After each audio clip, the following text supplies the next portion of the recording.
I woke up inside a BL novel, as the villain's second alpha who was supposed to die. In the original story, I harassed the Omega male lead, got thrown into prison by the main alpha, and ended my life alone. So this time, I only had one rule: stay away from them. But the story I remembered was wrong. The Omega male lead? He was actually an alpha. The alpha male lead? Still an alpha. And me? The villain's second alpha I transmigrated into? I was never an alpha at all.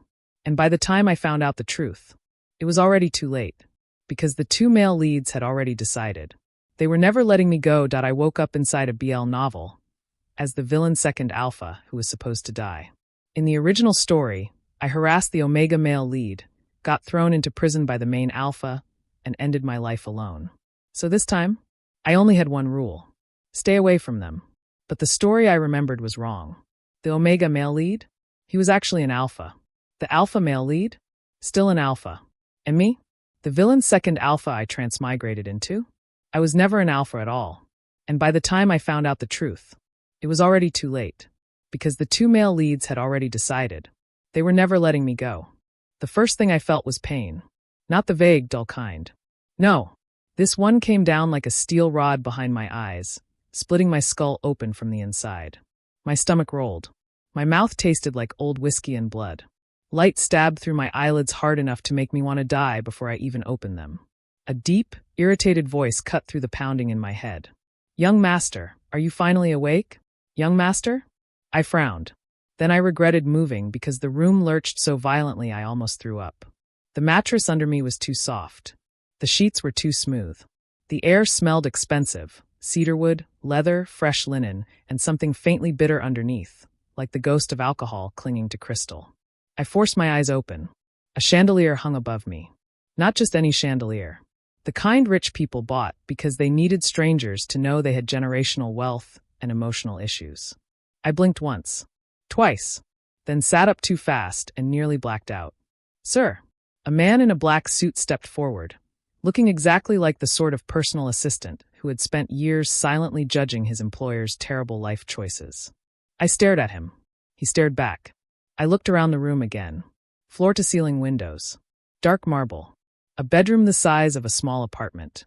A city skyline beyond the glass. No posters. No charger tangled by the bed. No pile of unfolded clothes on a chair. No sign of my real life at all. My chest tightened. "Where am I?" I croaked. The man's expression shifted very slightly. Concern, maybe. Or maybe he was deciding whether I'd finally gone insane. "Your penthouse, young master." My skin went cold. Penthouse. Young master. The headache. The strange room. The expensive scent in the air. And then my eyes landed on the mirror across the room. I didn't remember getting out of bed. One second I was sitting there, frozen. The next, I was standing in front of the mirror with my pulse hammering against my throat. A stranger stared back at me. Tall. Broad shoulders. Black silk sleep shirt hanging open at the throat. Pale skin. Sharp jaw. Dark hair falling over cold. Handsome features I recognized so instantly my knees almost gave out. No. No, no, no. No. I knew that face. I knew it because I'd spent 3 straight nights hate-reading comments about him. Because every chapter discussion had the same reaction whenever he showed up. That psycho is finally here.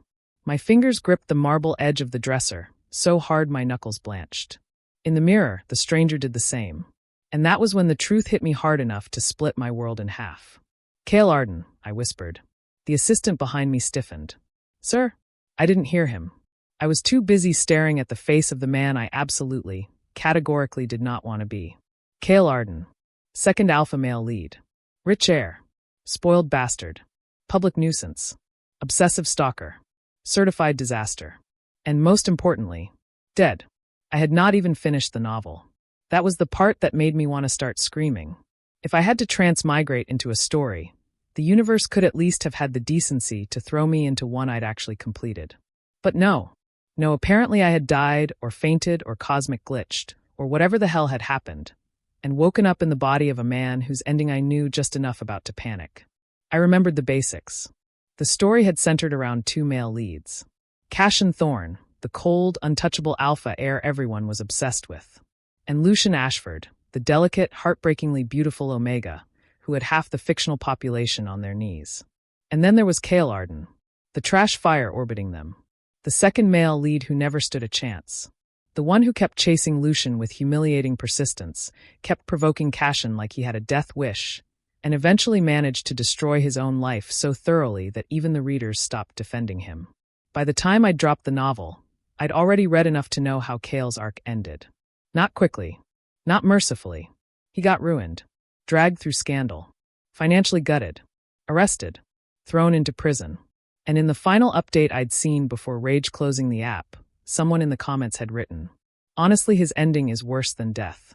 I hadn't even gotten to the exact chapter. But I remembered enough. Other alphas. A cell.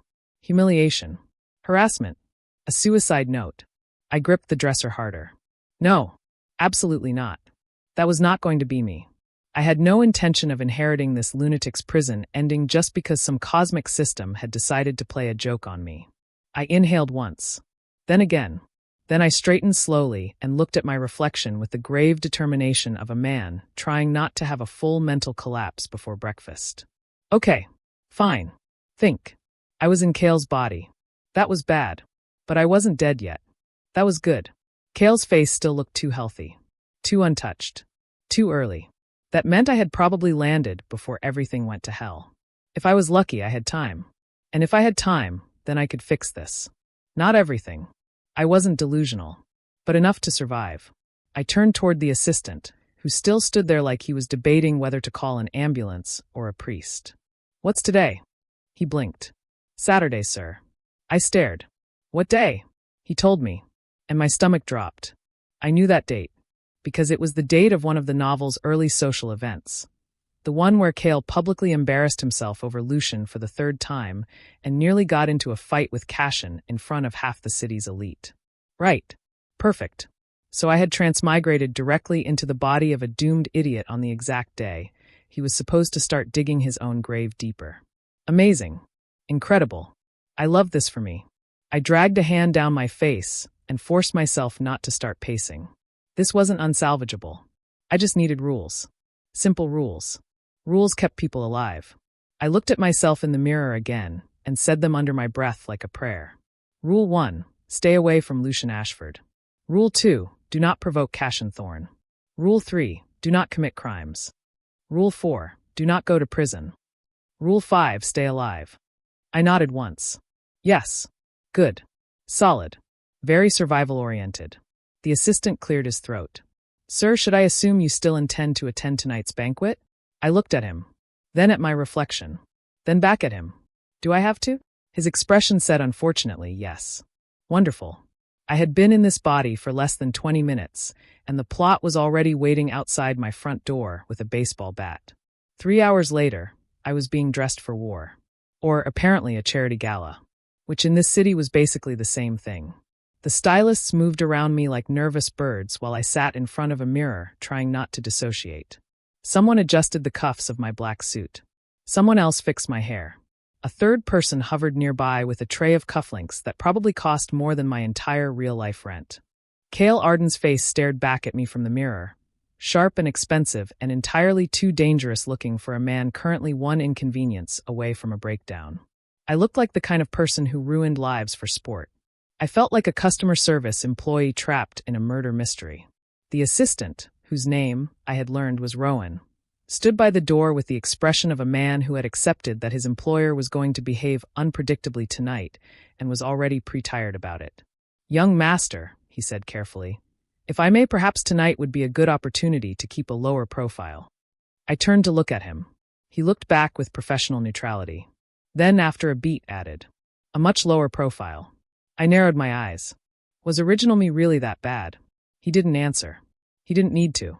That was answer enough. I sighed. "Don't worry. I'm not causing trouble tonight." Rowan hesitated. Should I take that as reassurance? Yes. That concerns me. I almost laughed. Almost. Instead, I stood, adjusted my cuffs, and stared at myself one last time. This was it. Step 1 of Operation Don't Die. Go to the event. Avoid Lucian. Avoid Cashin. Leave with my dignity and legal freedom intact. Easy. Simple. Completely achievable. I should have known it would all start falling apart the second I walked in. The banquet hall looked like wealth had exploded and nobody had bothered to clean it up. Crystal chandeliers, gold accents, tall windows draped in midnight silk, a string quartet in one corner, waiters gliding through the crowd with silver trays and expensive indifference. The entire upper tier of the city's business, political, and social circles gathered under one roof to drink, gossip, and destroy each other politely. The moment I stepped inside, I felt it. Heads turned. Not subtly. Not kindly. Kale Arden, apparently, had a reputation strong enough to make people track his location like weather. Whispers moved through the room in little ripples. Some curious. Some amused. Some already bracing for impact. Fantastic. I smiled thinly and took a champagne flute from a passing tray, just so I'd have something to do with my hands. Then I made the mistake of looking across the room. And saw him. Lucian Ashford. For one stupid second, I forgot how to breathe. He was standing beneath one of the chandeliers in a fitted ivory suit that made him look less like a person and more like an unfairly beautiful problem the gods had dropped into society for entertainment. Soft dark hair brushed his forehead. His profile was elegant enough to make people stupid. Delicate, refined calm. He looked exactly like the kind of man novels ruined entire cities over. And beside him, black suit, broad shoulders, a face carved from ice and old money. Cash and thorn. Even from across the room, he carried the kind of presence that made the air feel narrower. He wasn't smiling. He wasn't doing anything obvious at all, actually. And yet the people around him still kept a respectful distance, like instinct had quietly informed them he was not to be tested. The male leads. Both of them. Together. Of course. Because apparently the universe wanted me dead on sight. I looked away immediately. Nope. Absolutely not. I was not doing this tonight. I turned on my heel and started walking in the exact opposite direction. Smoothly, calmly, dignified, like a man with no history of public obsession and absolutely no intention of relapsing into fictional self-destruction. 3 steps later, I heard someone say too loudly, "Looks like Arden spotted Ashford." Another voice laughed. "Here we go. I wanted to die. Not metaphorically. Just fold me into the nearest decorative curtain and let me evaporate." I kept walking. Did not look back. Did not flinch. Did not engage. And that, apparently, was the first truly shocking thing Kale Arden had ever done in public. The room changed. It was subtle, but I felt it. The expectation cracked. The silence behind me sharpened. Like an audience had leaned forward because the actor on stage had just skipped a line everyone thought they knew by heart. I made it all the way to the drinks table before I exhaled. Good. Great. Perfect. See. This was working.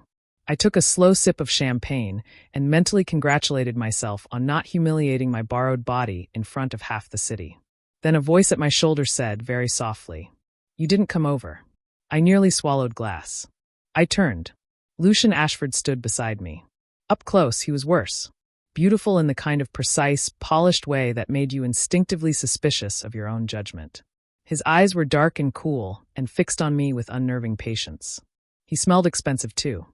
Something clean and subtle and hard to place. Not sweet. Not soft. Just sharp enough to make me feel like I was missing something.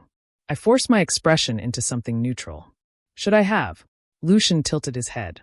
There was no warmth in his smile when it came. Usually yes. Right. Because usually Kale was a relentless embarrassment with no concept of shame or survival. I took another measured sip of champagne. Then perhaps tonight is a refreshing change. His gaze sharpened. For a moment, neither of us spoke. I could feel people watching. Of course they were. This city would probably livestream a rich man's emotional collapse if given enough canapes and legal immunity. Lucian stepped a little closer. Not enough to be obvious. Enough to be deliberate. "Are you feeling unwell, Kale?" I hated how naturally he said my name. Like silk over a blade. "No." Strange. His eyes moved over my face with cool, clinical interest. "You're behaving like someone else." My grip tightened around the stem of my glass. Well, that was rude. Also alarmingly accurate. I smiled anyway. "And you're staring like you missed the attention." For the first time, something flickered in his expression. Not anger. Not embarrassment. Interest. Wrong answer. Very wrong answer. Lucian's mouth curved just slightly. "Do I?" "I wouldn't know," I said. "I've recently recovered my self-respect." A silence dropped between us. Then Lucian laughed.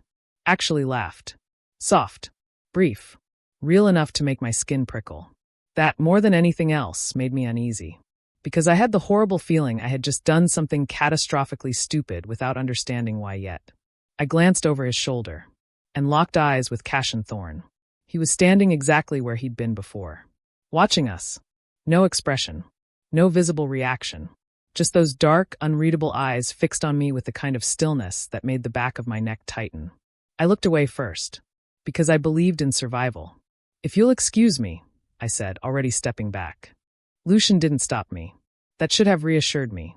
Instead, it felt like being released on purpose. "Of course," he said. Then, just before I could move past him, he added in a voice only I could hear, "Now I'm curious."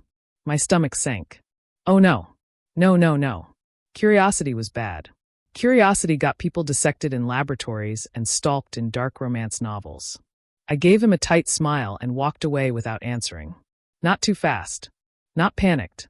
Just briskly enough to communicate I respect myself, and also I would like to leave this fictional hellscape immediately. I made it all the way to the far side of the ballroom before my pulse slowed. Bad start. Very bad start. But not unrecoverable. Lucian was interested. That was unfortunate. Cassian had noticed. That was worse. Still, I could fix this. I just had to keep my head down for the rest of the evening and avoid doing anything plot relevant. Which was exactly when I overheard two men discussing Cassian Thorne's company and the phrase, "Once he signs tonight, he's finished."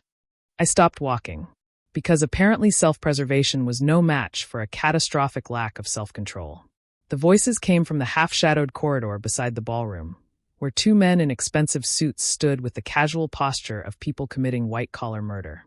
I shouldn't have listened. I knew I shouldn't have listened. But one of them said Thorne Holdings and then offshore debt transfer, and then he won't catch it until the board meeting. And suddenly my memory kicked in like a slap. I knew this. Not clearly. Not perfectly. But enough. A scene from the novel flashed through my head. Something about an early financial hit, a setup disguised as a partnership, Cassian losing a major asset because one of the contracts had been poisoned from the beginning. I hadn't paid much attention when I read it. I definitely hadn't expected it to become relevant to my personal continued existence. The men moved away before they noticed me. I stood there for one long, stupid second, then muttered, "Not my circus. Not my psychopath," and started walking. 3 steps later, I stopped again. Because here was the problem. If Cassian got hit tonight the way the original plot intended, it would push a whole chain of events forward, including several that ended very badly for Kale. Meaning this was technically self-defense. Very annoying self-defense. I hated that. I hated that I turned around. I hated even more that my feet kept moving until I found Cassian standing near one of the side lounges, speaking quietly with a silver-haired board member. He noticed me before I reached him. Of course he did. The board member excused himself almost immediately, clearly deciding he did not want to be present for whatever social disaster Kale Arden was about to unleash. Reasonable. Cassian turned fully toward me. Up close, he was even more intimidating. Not because he was loud. Because he wasn't. Everything about him was controlled. His posture, his expression, the line of his shoulders, the quiet force sitting beneath his skin like a locked weapon. I stopped a few feet away. And for the first time that night, I almost wished I'd rather deal with Lucian. Almost. Cassian looked at me without speaking. I looked back and immediately remembered why original Kale had probably made so many bad decisions. Being stared at by this man felt like being held in place by a blade. I cleared my throat. "You're about to sign something tonight, right?" One dark eyebrow lifted. "That's an unusual opening. Please focus." A beat. Then coolly. "Why?" "Because I'm trapped in a death flag novel and trying not to get psychologically flayed by the narrative. Because if you sign whatever deal they put in front of you," I said under my breath, "you should probably read the offshore transfer clause twice." Silence.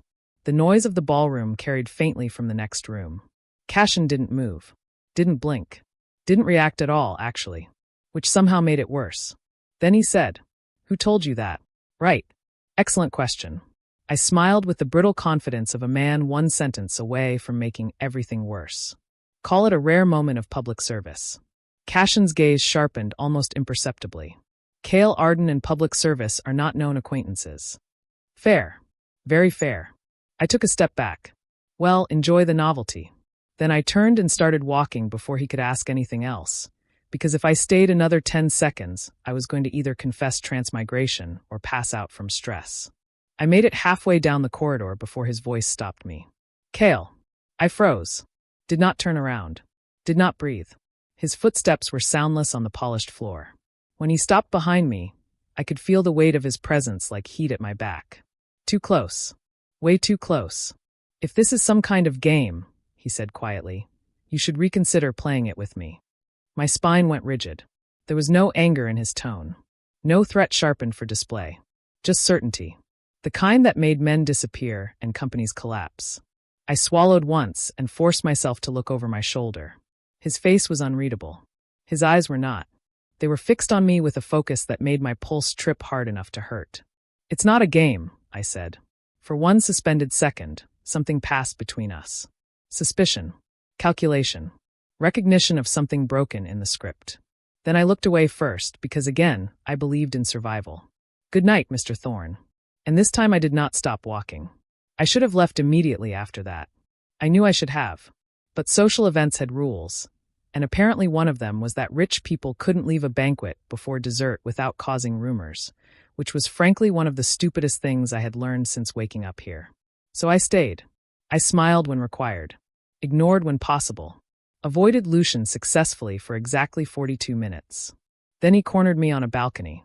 Cold night air hit my face the second the glass doors slid shut behind us. The city glittered below like a threat. I turned and found Lucian leaning against the railing, hands in his pockets, looking entirely too composed for someone who had clearly followed me out here on purpose. I exhaled through my nose. Do either of you believe in personal space? No, he said lightly. At least he was honest. I folded my arms. What do you want?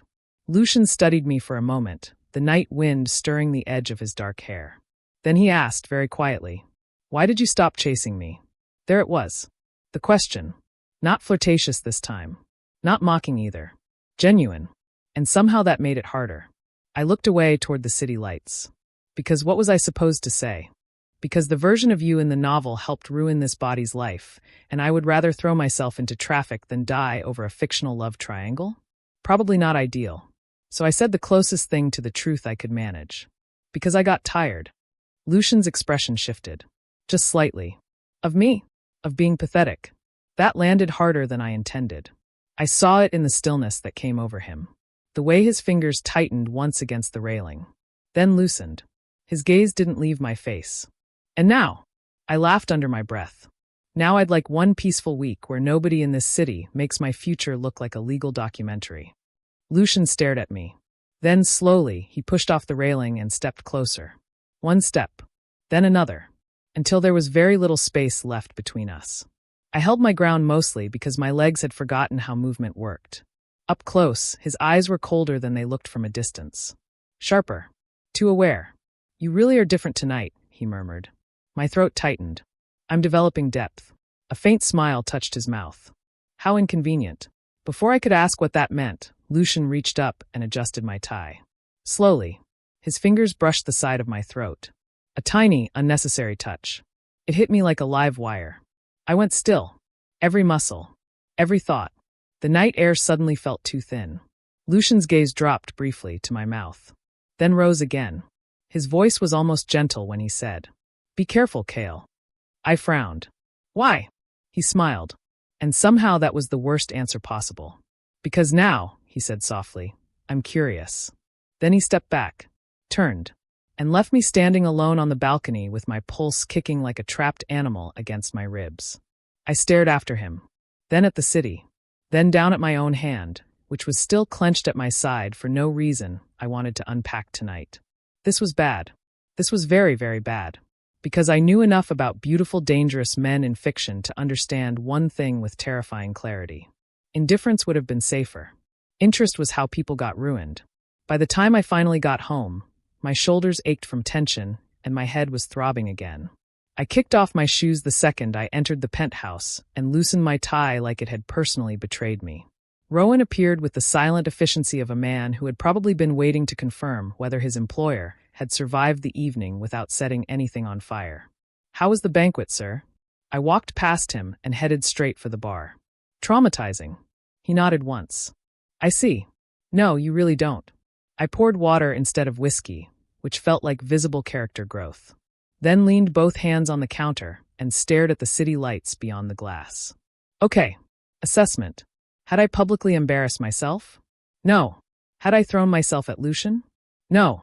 Had I picked a fight with Cashin? No. Had I, against all common sense, inserted myself into what was probably a high-stakes corporate sabotage plot involving one of the most dangerous men in the city? Unfortunately, yes.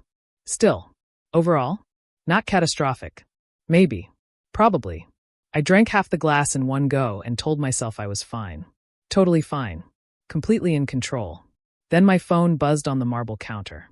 I looked down and nearly dropped the glass. There was only one message. From an unknown number. 2 words. You've changed. No signature. No explanation. Just that. Cold moved through me in a slow, unpleasant wave. Because there were only 2 people tonight who could have sent that. And somehow, terrifyingly, I wasn't sure which one would be worse. I stared at the screen. Then at the city. Then back at the message. My pulse started climbing all over again. Somewhere out there, one of the male leads had started paying attention. And deep in my bones, I already knew the truth. Tonight, I hadn't escaped the plot. I had stepped directly into it. I blocked the number. Then I stared at my phone for another full minute, like that would somehow undo the psychological damage. It didn't. The message stayed burned into my brain anyway. You've changed. Short. Cold. Unhelpful. Exactly the kind of thing a rich fictional psychopath would send before ruining your week. Or your life. Or both. I dropped my phone onto the kitchen island and pressed the heels of my palms against my eyes until little sparks of color burst behind them. This was manageable. I kept repeating that to myself. Manageable. Annoying, yes. Disturbing, absolutely. Mildly nightmare-inducing? Without question. But still manageable. I had survived the banquet without humiliating myself, assaulting the plot, or being dragged into a dramatic confrontation under a chandelier. That counted as a win. A small win. A fragile win. A win held together by spite and caffeine, but a win. So the plan remained simple. Stay quiet. Stay out of trouble. Stay away from Lucian Ashford and Cashin Thorne. Easy. The universe responded by kicking my front door in the next morning. Not literally. That would have at least been honest. No, instead Rowan entered the breakfast room with the stiff expression of a man carrying bad news wrapped in expensive stationery. I was halfway through coffee and trying to remember whether Kale Arden had any legal obligations I should know about when Rowan placed a cream-colored envelope beside my plate. I stared at it. Then at him. Then back at the envelope. What is that? An invitation, sir. I can see that. Why are you saying it like someone died? Rowan's expression remained professionally blank. Because it is from the Ashford family. I stopped moving. The coffee cup hovered halfway to my mouth. No. No, thank you. I set it down carefully. Why? Young Master Lucian is hosting a private luncheon tomorrow. My entire soul recoiled. And why? I asked slowly. Would I be invited to that? Rowan gave me a look that suggested I was asking the wrong question. Perhaps, he said delicately, because young Master Lucian has taken an interest in your recent behavioral shift. I leaned back in my chair. Wonderful. Amazing. I loved being studied like a suspicious zoo animal. Decline it. Sir. Decline it. Rowan did not move. That was never a good sign. The invitation has already been publicly acknowledged. I stared at him. What does that mean? It means, sir, that if you refuse now, it will be taken as a deliberate insult. I closed my eyes. Of course it would. Because this city apparently ran on money, scandal, and emotionally loaded lunch plans. Fine, I muttered. I'll go. Very good, sir. If I die there, tell people I hated all of them. I'll prepare a tasteful statement. I looked at him. He looked back. I wasn't entirely sure he was joking. The rest of the morning went suspiciously well, which should have been my first warning. I reviewed Kale's schedule. Cancelled 3 pointless social appointments. Ignored 2 invitations to parties that looked like future criminal investigations. And spent an hour going through his contacts, deleting the kind of people who referred to women as assets and men as useful. Original Kale had terrible taste in human beings. No wonder he died badly. By noon, I was almost feeling optimistic. Then Rowan stepped into my office and said, "There's also another matter." I looked up from the financial reports I had no business pretending to understand. Every time you say another matter, my lifespan shortens. He handed me a tablet. The Arden Group's Downtown Charity Foundation is sponsoring the opening exhibition at the Vesper Gallery this evening. Your attendance was confirmed weeks ago. I took the tablet. Read the event title. Then wished I hadn't, because printed neatly in black beneath the event sponsors was a guest list. And right there near the top, Lucian Ashford, Cash and Thorn. I looked up very slowly. Do either of them own this city? In parts, Rowan said. That was rhetorical. Unfortunately, it was also accurate. I dropped the tablet face down onto the desk. Cancel it. You are the primary sponsor. Set the building on fire. Sir. That was also rhetorical. Rowan folded his hands in front of him. I would strongly advise against public arson as part of your image rehabilitation. I pointed at him. You're becoming very bold for an employee. You've become very alarming for an employer. That was fair. Deeply annoying, but fair. I sighed, then looked toward the windows, where the city glittered in the afternoon sun like a trap with good architecture. The exhibition, then the luncheon, then, presumably, the universe would just throw me directly into traffic. Fantastic. The Vesper Gallery looked like someone had taken all the coldest parts of luxury and arranged them into a building. Glass. Stone. White walls. Too much silence. Everything echoed. Everything cost too much. Everything smelled faintly of perfume, polished floors, and judgment. I stepped inside in a charcoal suit and immediately felt underdressed for the emotional violence waiting for me. A camera flashed somewhere to my left. Then another. I paused. Right. Public event. Media. People who would absolutely notice if Kale Arden suddenly started behaving like a functional member of society. Perfect. I kept my expression neutral and moved deeper into the gallery, where small groups of beautifully dressed people stood around abstract sculptures pretending to understand them. A server passed with champagne. I took one, because if I had to survive high society twice in 48 hours, I deserved bubbles. I had just convinced myself I might make it through the evening unseen when I heard a woman near the staircase murmur. Isn't that Arden? Another voice lowered. He came alone? That never means anything good. I drank. Deeply. With conviction. Then I turned a corner and nearly walked straight into Lucian Ashford. He caught my elbow before I collided with him. Warm fingers. Firm grip. Close enough for his cologne to wrap around me before my brain caught up. I froze.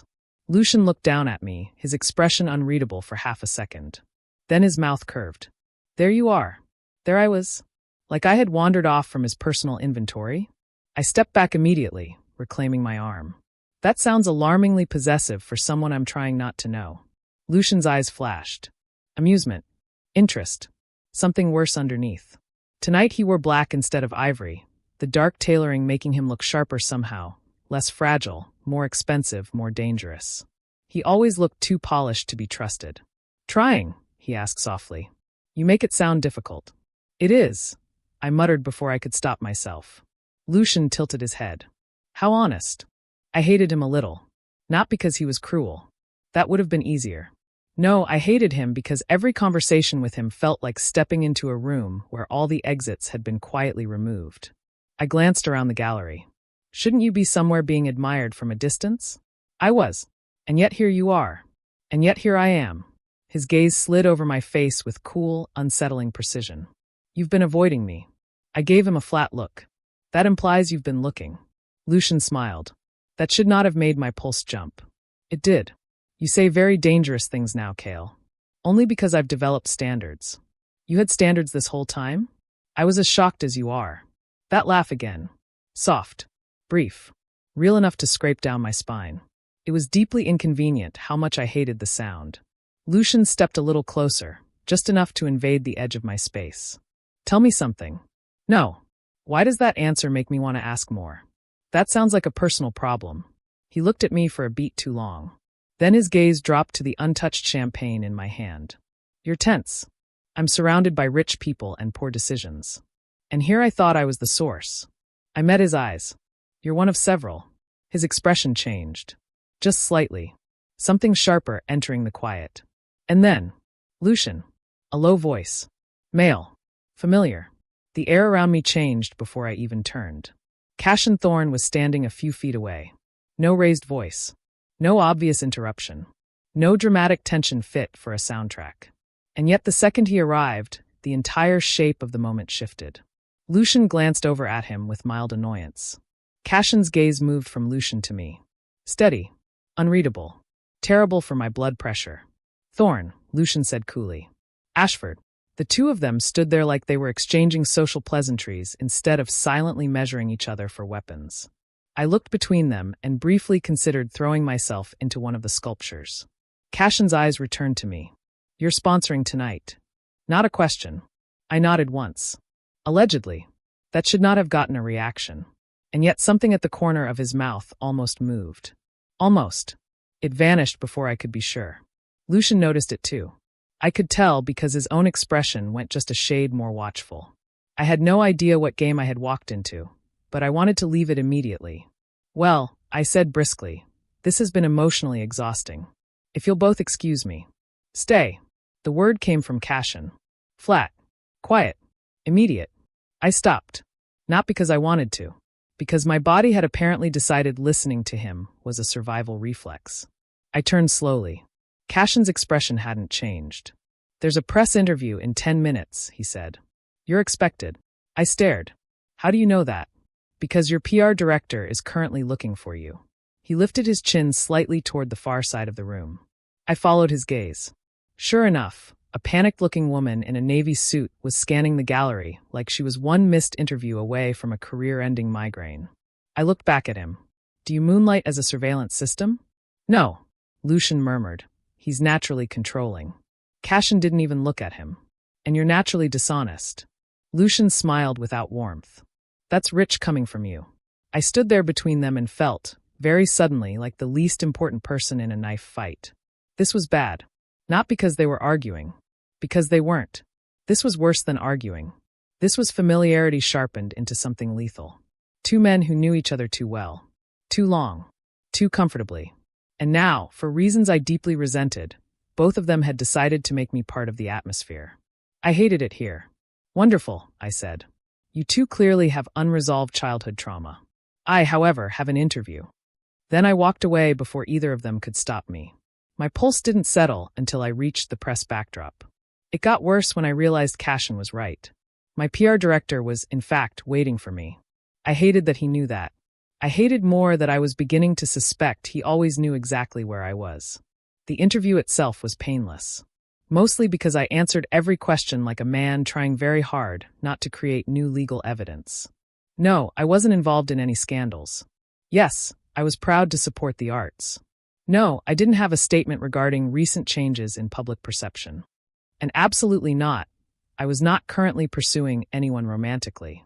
That last answer earned a visible flicker of surprise from the interviewer. Good. Let the city suffer.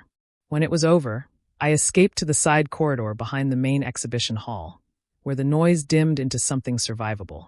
My shoulders loosened by a fraction. Finally, 5 minutes alone. That was all I wanted. Just 5 minutes where nobody looked beautiful and dangerous in my general direction. The universe, once again, found this request hilarious. I had just taken out my phone to check whether Rowan had texted me an emergency excuse when I heard hushed voices around the corner. A man. A woman. Tense. I should have walked away. I really should have. Instead, I stopped when I heard Lucian's name. Because apparently I had the self-preservation instincts of a decorative houseplant. If the photos get out, he's finished. Then release them after the luncheon. Not before. And the suppressant scandal? We push the rumor first. If people think he's unstable, the board will move faster. My blood ran cold. I knew exactly what kind of story this was. Not because I was smart. Because rich fictional families were all the same. Inheritance war. Image destruction. Private humiliation weaponized into public ruin. The voices moved farther down the corridor. I edged carefully toward the corner and caught a glimpse of them. A woman in pearls, a man in a gray suit, both speaking with the calm confidence of people who had never once in their lives expected consequences. Ashford family. Or at least Ashford adjacent. And if I remembered correctly. No. Wait. Something clicked. A fragment from the novel. There had been an early social scandal involving Lucian. A private room incident. Rumors about pheromone instability. A staged photo leak. In the book, it had pushed him into a vulnerable position, and dragged Kale into the fallout later. At the time, I'd skimmed it. Now, standing in a side corridor with my pulse climbing, I realized exactly what was about to happen. I swore under my breath. Of course. Of course the plot had decided to happen in my line of sight again. I looked toward the main hall, then back down the corridor, then at the ceiling. I hate being morally employed, I muttered, and turned. I found Lucian near the rear terrace doors, speaking with an older man I recognized from the guest list as one of the Ashford board members. He looked calm, perfectly composed, which somehow made what I knew worse, because he had no idea. Or maybe he did. Maybe he knew and just expected to survive it. That thought irritated me more than it should have. I walked straight up to him. The board member blinked in surprise. Lucian looked mildly intrigued. Kale, need you for a second. The older man frowned. Young Master Arden, we're in the middle of a conversation he can survive finishing later, I said, already taking Lucian by the wrist. The second my hand closed around him, the room inside me went sharply, strangely still. Warm skin. Steady pulse. Too real. Too close. Lucian's gaze dropped to where I was touching him, then rose back to my face. And there it was again, that unnerving, focused interest. Not irritation. Not surprise. Something hotter. Worse. I almost let go. Didn't. Because there were more immediate disasters to handle. Now, I said through my teeth. Lucian did not move for one long second. Then, to my intense annoyance, he came with me. I didn't stop until I got him into an empty private viewing room and shut the door behind us. The silence inside was immediate. Sharp. Sealed. Lucian leaned back lightly against the edge of a marble display pedestal and looked at me with infuriating calm. Well, he said, this is a first. I dropped his wrist like it had burned me. You're about to get set up. That got his attention. Not visibly, maybe. But something in him tightened. Explain. I ran a hand through my hair. Someone in your orbit is planning to leak a staged scandal. His expression did not change. That could mean half my family. Great. Then narrow it down yourself. Lucian watched me. Silent. Still. It would have been easier if he had looked startled or angry or vulnerable. Instead he just looked sharper. Like a blade lifting its head. How do you know? There it was. The question I was beginning to hate most. How do you know? How did you know about Cashin's contract? How do you know about this? How much do you know? Too much, apparently. And not in a way that could be explained without sounding clinically unwell. I heard enough to know you shouldn't be alone tonight, I said. The second the words left my mouth, I regretted them. Because Lucian's eyes changed. Darkened. Focused. Locked. Shouldn't be alone, he repeated softly. Damn it. I crossed my arms. Don't make that sound like a proposition. That depends, he said. Was it one? I stared at him. He stared back. Then his gaze dropped slowly to my mouth. And suddenly the room felt much smaller than it had 10 seconds ago. I should have stepped back. I didn't. Lucian pushed off the pedestal and moved toward me with that same smooth, deliberate grace that always made me feel like prey noticing the snow was too quiet. One step. Then another. Until my back hit the door. I inhaled sharply. He stopped close enough that I could feel the heat of him through the fabric of our clothes. Not touching. Not quite. Worse. His voice lowered. You keep saving me. My throat tightened. That's not what this is. Then what is it? Common decency. Lucian's mouth curved. From you? I'm flattered. I'm serious. So am I. His hand lifted. Not to touch me. Just to brace beside my head against the door. Casual. Elegant. Trapping. You've been watching me, he said. No, I've been trying to avoid you. And yet you always know when I'm in danger. My pulse kicked harder. Because that was the problem, wasn't it? I did know. Not because I cared. Not because I wanted to. Because the plot kept spilling itself at my feet and expecting me to clean it up. Maybe you just attract trouble, I muttered. Maybe I attract you. That shut me up. Lucian's eyes softened into something almost lazy, almost amused. But there was nothing light in the way he was looking at me. Nothing safe. You didn't use to pull me into empty rooms, Kale. You didn't use to make me regret helping you this fast. That laugh again. Low this time. Closer. His free hand lifted, and before I could stop him, he straightened my tie. Again. Slowly. Fingers brushing the line of my throat. My skin went hot under the contact. The room tilted in a way I did not appreciate. Lucian noticed. Of course he noticed. His gaze flicked to my pulse, then back to my eyes. You react so much now, he murmured. That sounds like your imagination. No, he said softly. That sounds like your heartbeat. The bastard. The beautiful, manipulative bastard. I opened my mouth to say something cutting. The door behind me opened first. Lucian stepped back instantly. I turned so fast I nearly hit the frame. Cashin stood in the doorway. For one frozen second, nobody spoke. Then Cashin's gaze dropped from my face to Lucian's hand still resting near my tie. The silence changed. No noise. No visible anger. But something in the room went colder. Lucian, to his credit, looked entirely unbothered. You should knock, he said. Cashin's eyes stayed on me. You should choose your company more carefully. I blinked. Excuse me? Lucian's smile thinned. And you should stop acting like you have any authority here. Cashin finally looked at him. If you're dragging him into your family mess, I do. My brain stalled. Dragging him? I pushed off the door immediately. I'm sorry, am I dead? Why are both of you talking like I'm not in the room? Cashin's gaze returned to me. Steady. Cool. Focused enough to make my chest tighten for reasons I deeply distrusted. You shouldn't be involved in this. Lucian tilted his head. Too late for that. That was when I realized, with a deep and spiritual weariness, that both of them somehow already knew. Not the transmigration part. Obviously. But the setup. The scandal. The family attack. Which meant I had once again inserted myself into a problem that had already been moving without me. I was going to throw myself into decorative fountain water. Wonderful, I said flatly. So everyone knows except the idiot who keeps tripping over your catastrophes. Cashin's gaze sharpened. What did you hear? Enough. From whom? Why does everyone in this city think I carry itemized villain receipts? Lucian folded his arms. Because you keep arriving with information. Fair. Unbearably fair. I rubbed a hand over my face. Can one of you at least explain why I keep getting ambushed by your personal disasters? Neither of them answered. That told me enough. Rich people. Family politics. Power struggles.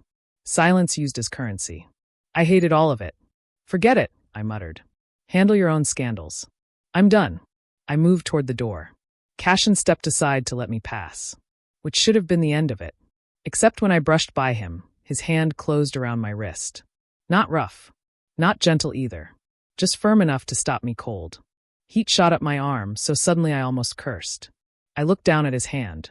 Then up at him. Cashin's face gave away nothing. His thumb rested against the inside of my wrist where my pulse was jumping like it wanted legal representation. His voice dropped low. You said you heard enough. I swallowed once.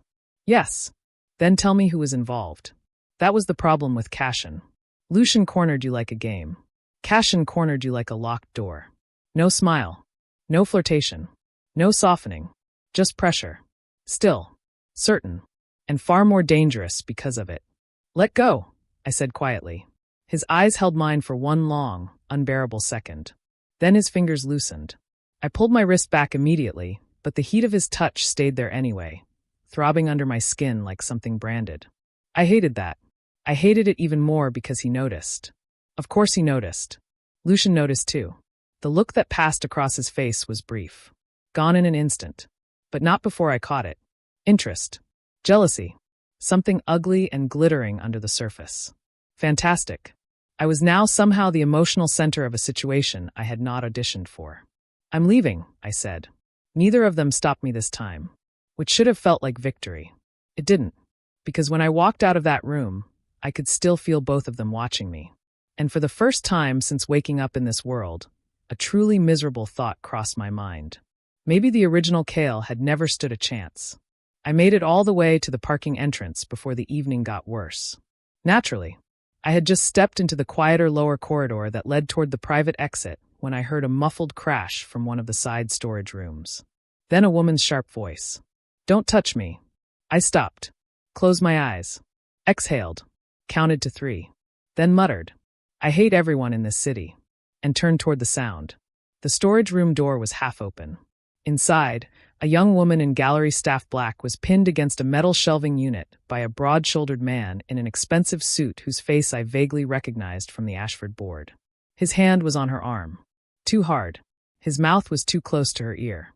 The look on her face made my blood go cold. He heard me before I could speak. Turned. Annoyance flashed across his features. Then recognition. Arden. I leaned against the doorway and smiled without humor. That's me. The woman looked like she might cry from relief. The man let go of her arms slowly. This doesn't concern you. You say that, I said, while actively committing the kind of thing that very much concerns anyone with functioning eyesight. His expression darkened. Watch your tone. Watch your criminal record. He stepped toward me. Bad choice. A terrible, deeply unintelligent choice. Because unlike original Kale, I actually had something to lose. Which meant I had spent the last 24 hours operating under enough fear and adrenaline to punch through a wall if provoked correctly. And apparently tonight, I was being provoked correctly. Do you know who I am? He snapped. A future lawsuit? He moved faster than I expected. Grabbed at my collar.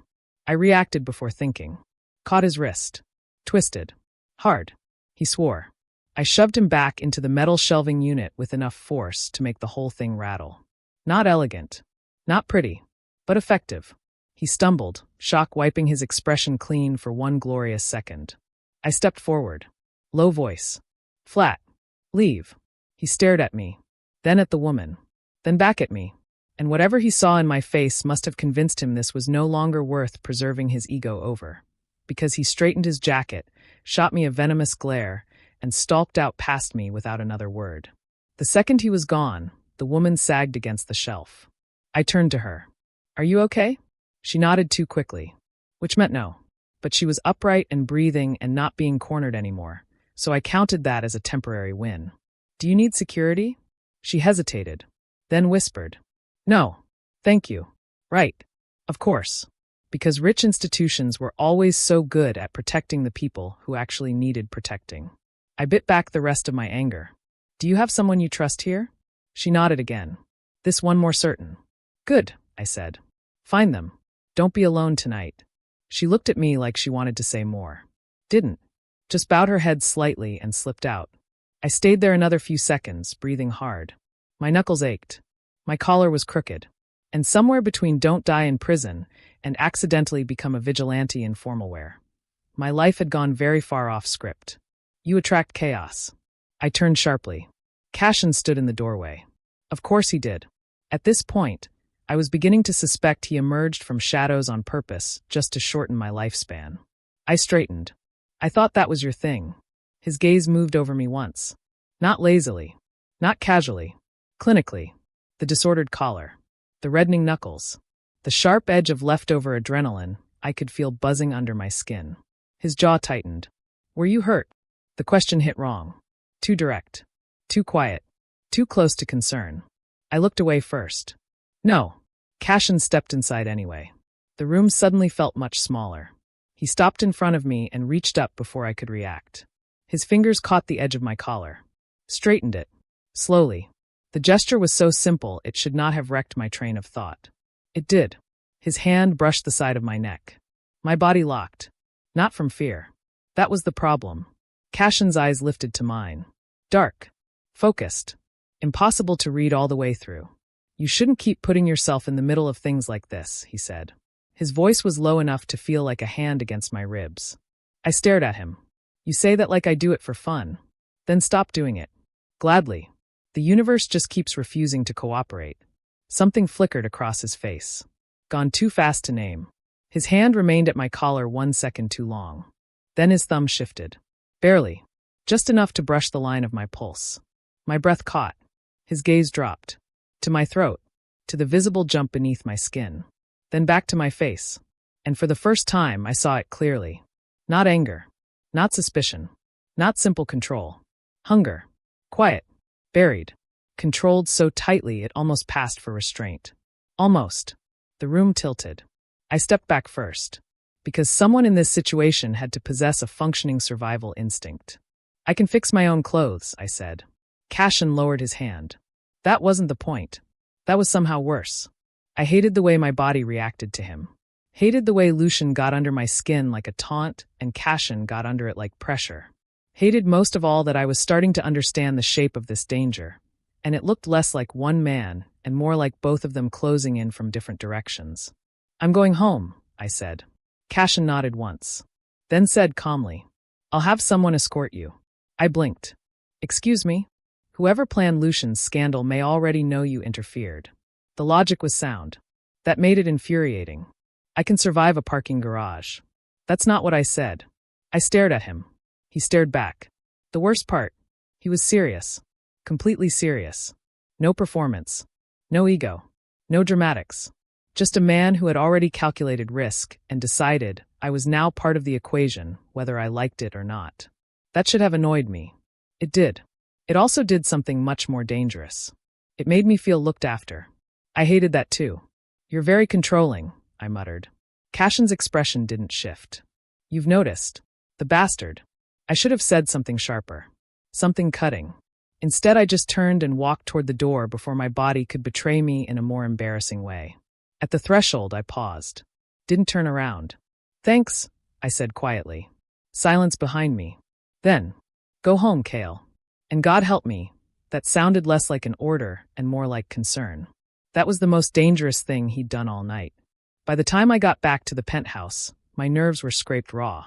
I showered too hot, changed into sleep clothes, paced the living room like a man considering witness protection, then finally collapsed onto the sofa with a glass of water and every intention of mentally shutting down for the night. That lasted 3 minutes. My phone buzzed. I froze, slowly looked over. The screen lit up on the table. One message. Unknown number. Again. My stomach sank. I picked it up. Read it. And immediately wished I hadn't. You pull me into a room, warn me, then run. Cruel. I stared. Then at the ceiling. Then back at the phone. Lucian. Obviously Lucian. Because only Lucian Ashford would flirt like a man filing a psychological harassment claim. I should not answer, I thought. This was the kind of thing smart people ignored. The kind of thing emotionally stable people blocked and reported to the gods.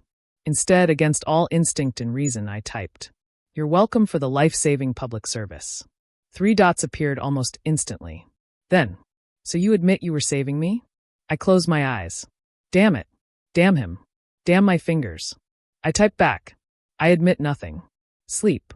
The reply came before I could put the phone down. Now I'm definitely not sleeping. I dropped the phone face down onto the sofa cushion like it had personally offended me. Which, to be fair, it had. I was still glaring at it when it buzzed again. I groaned, picked it up, and felt every muscle in my body go still. This one was from a different number.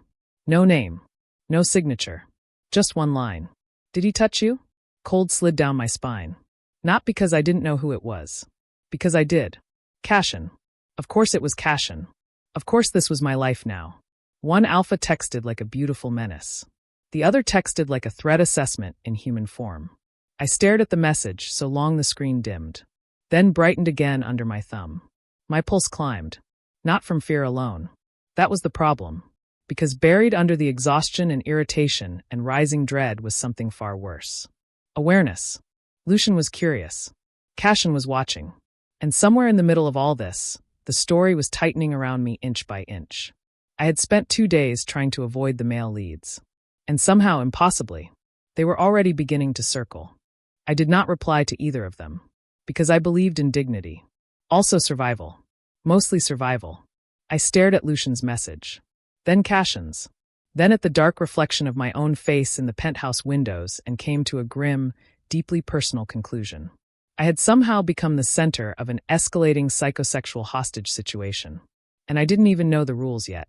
So I did the only sensible thing available. I turned off my phone. Then I spent 20 minutes pacing barefoot across Kale Arden's absurdly expensive living room like a man trying to outrun the consequences of his own bad luck.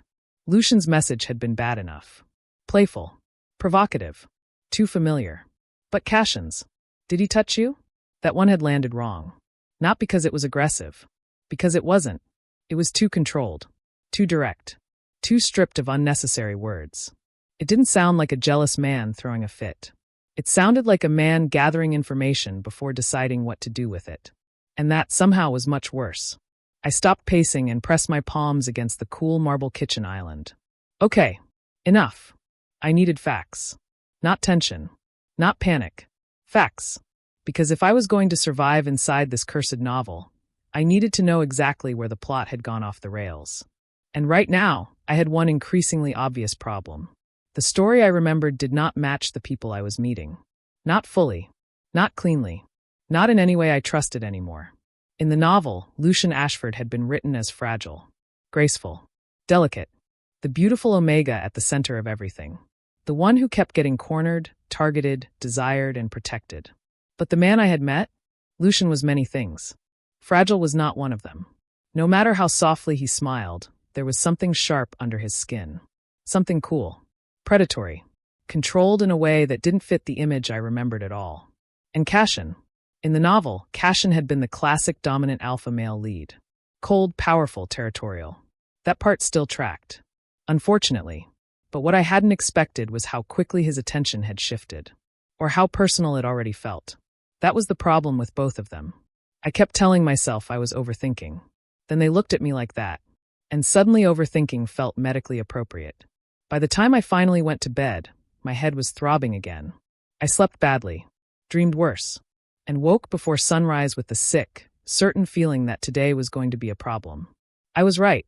The first issue arrived at 8:12 a.m. It came in the form of Rowan entering the breakfast room, taking one look at my face, and saying, "You look hunted, sir." I dragged a hand through my hair. "That's because I am." He paused. Then, with the same tone one might use to ask whether the weather seemed unstable. "Would this be socially, financially, or romantically?" I looked at him. "Why are those separate categories in your mind?" "Experience." That was fair. Deeply unfortunate, but fair. He placed a tablet beside my coffee. "You've received a delivery." I frowned. "From?" "That," Rowan said carefully, "is currently unclear." Bad sign. Very bad sign. I followed him into the foyer and immediately wished I hadn't. A massive arrangement of white lilies and black roses sat on the entry table like a Gothic threat with excellent taste. I stared at it, then at the card tucked between the flowers. Then back at Rowan. "Absolutely not. Would you like me to dispose of it?"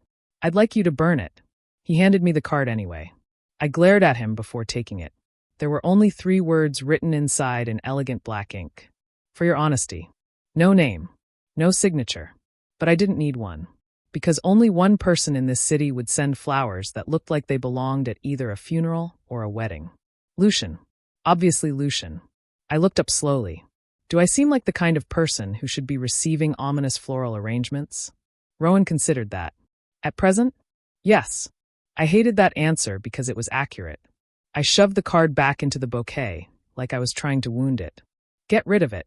Of the flowers? Of the sender, ideally. Rowan nodded solemnly. I'll see what can be done. I almost smiled. Almost. Then my phone buzzed in my pocket. I froze. Because I had turned it back on less than 10 minutes ago. That meant whoever was texting me had either terrible timing or excellent instincts.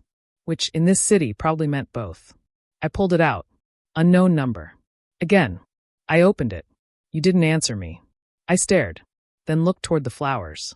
Then back at the phone. Lucian. Still Lucian. Still a menace. I typed. I was sleeping. Like a person with boundaries. 3 dots appeared immediately. That sounds fictional. I stared at the screen. Then, because I had made several poor choices already and apparently wanted to continue the trend, I typed. Unlike you, some of us don't enjoy acting like a problem. His reply came so fast it was practically predatory. You keep responding. That sounds like enjoyment. I dropped the phone onto the table. Face down. Violently. Rowan looked at it. Then at me. Should I also burn that? Tempting. Then I assumed the sender is attractive. I turned to look at him. He adjusted his glasses with complete composure. In my experience, sir, people only tolerate this kind of behavior when the offender is aesthetically gifted. I opened my mouth. Closed it. Then pointed at him. You're getting dangerously perceptive. You've become increasingly obvious. That was not the emotional support I needed before noon. If I had any common sense, I would have spent the rest of the day inside. Locked doors. No social exposure. No male leads. No plot. Instead, at exactly 1 in the afternoon, I found myself standing outside Ashford House in a fitted black coat, staring up at a mansion so aggressively elegant it looked like old money had developed sentience. The private luncheon. Right. Because apparently my schedule now included walking willingly into the home of a suspiciously beautiful man who texted like a stalker and smiled like he had already picked out where to keep my bones. Amazing. The gates opened before I could decide to fake my own death. A uniformed attendant guided me inside.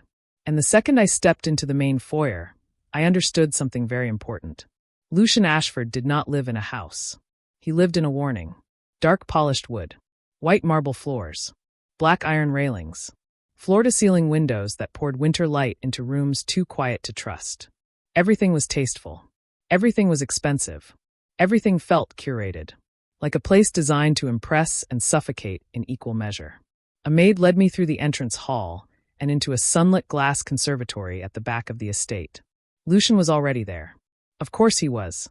He stood near the long luncheon table with one hand in his pocket, dressed in a cream knit and dark slacks, looking unfairly soft and expensive and entirely too pleased to see me. Which was disturbing, because it implied he had expected me to come. And somehow that felt more dangerous than if he'd doubted it.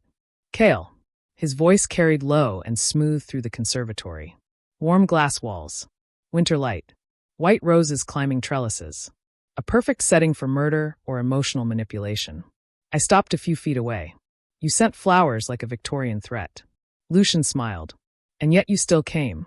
That says more about my social obligations than your charm. Does it? He stepped closer. Not enough to be indecent. Enough to be deliberate. His eyes flicked briefly over my face, then down the line of my throat like he was checking for evidence of something only he understood. That did not help my blood pressure. You look tired, he murmured. You text like a sleep disorder. That laugh again. Low. Brief. Dangerous. Lucian gestured toward the table. Sit. I looked at him. Then at the table. Then back at him. You phrase things like a kidnapper. And yet, he said, you're still here. I hated how often that line worked. I sat. Mostly because standing there trading verbal knife wounds with him was somehow more exhausting. The luncheon itself should have been civilized. Elegant table setting. Silver cutlery. Fine china. Delicate dishes arranged like edible architecture. Instead it felt like a hostage negotiation with excellent plating. Lucian sat across from me at first, watching me with that same unreadable, focused interest that kept making my skin feel too tight. It got worse when the servants left us alone. Silence settled over the conservatory. The kind that forced awareness into every tiny movement. The scrape of cutlery. The lift of his glass. The way his eyes stayed on me too long whenever I looked up. Finally, I put my fork down. Are you planning to eat? I asked. Or just study me until I develop a stress-related illness? Lucian smiled faintly. Can I not do both? No. Pity. I narrowed my eyes. What do you want from me? The question landed between us and stayed there. Lucian leaned back slightly in his chair. For once, he didn't answer immediately. When he finally did, his voice was quieter. More honest. Which somehow made it worse. I'm trying to understand you. Bad hobby. You were obsessed with me. I almost choked on air. Past tense is doing heavy lifting there. Lucian's gaze sharpened. And now? I held his eyes. Because if there was one thing I had learned quickly in this world, it was that showing weakness around these men was how you ended up metaphorically, or literally, cornered. Now I think you're exhausting. His expression did not change, but his fingers tightened once around the stem of his glass. A tiny movement. Easy to miss. I didn't. Good. Let him suffer. Just a little. Then Lucian smiled again. And that was worse. Because it meant he had liked the answer. You keep trying to push me away, he said softly. That's called instinct. No, he said, eyes on mine. That's called fear. I laughed once under my breath. You're not that special. No. He stood. And before I could ask what he was doing, he crossed the space between us and stopped beside my chair. Too close. Again. Always too close. My shoulders tightened. Lucian looked down at me with the kind of calm attention that made me feel pinned, without a single hand on me. Then why, he murmured. Do you keep reacting like I might do something to you? Because you might. Because I still didn't know what you actually were. Because every instinct I had kept screaming that the novel had gotten you wrong. I leaned back slightly. A mistake. Because it only made him angle closer. Maybe, I said evenly, because you enjoy standing over people like a villain in a perfume commercial. Lucian's mouth twitched. Then his hand lifted. And before I could stop him, his fingers brushed lightly against my jaw. Not enough to hold. Enough to make me freeze. The conservatory went silent around us. His touch was warm. Controlled. Deliberate in a way that sent awareness flashing under my skin like lit wire. You're trembling, he said softly. I hated that he was right. Worse, I hated that I wasn't trembling from fear alone. Move, I said. His thumb shifted once. Barely. Against the line of my jaw. My pulse kicked hard enough to make me angry. Make me, Lucian whispered. The room dropped. Every nerve in my body tightened at once. I stared up at him, at the quiet challenge in his eyes, at the strange, dangerous patience in the way he was waiting. And then, a voice cut cleanly through the moment. You always did have terrible timing. Lucian stepped back immediately. I turned so fast my chair scraped the floor. Cassian Thorne stood at the conservatory entrance. No coat, dark suit, hands in his pockets, expression unreadable. He looked like he belonged there, which, judging by Lucian's face, meant this was not a surprise visit. I stared between them, then sat up straighter. Why are you here? Cassian's gaze rested on me for half a second too long. Business. Lucian folded his arms. And a control issue. Cassian ignored him. Of course he did. That seemed to be one of his hobbies. I looked at Lucian, then at Cassian, then at the untouched dessert in front of me, and finally said the only reasonable thing available. Am I at lunch or in the middle of a custody dispute? Lucian laughed. Actually laughed. Cassian's mouth almost moved again. Almost. I was starting to resent how much satisfaction I got from nearly making him smile. That felt like a future problem. Lucian leaned one hip against the edge of the table and looked at me with open amusement now.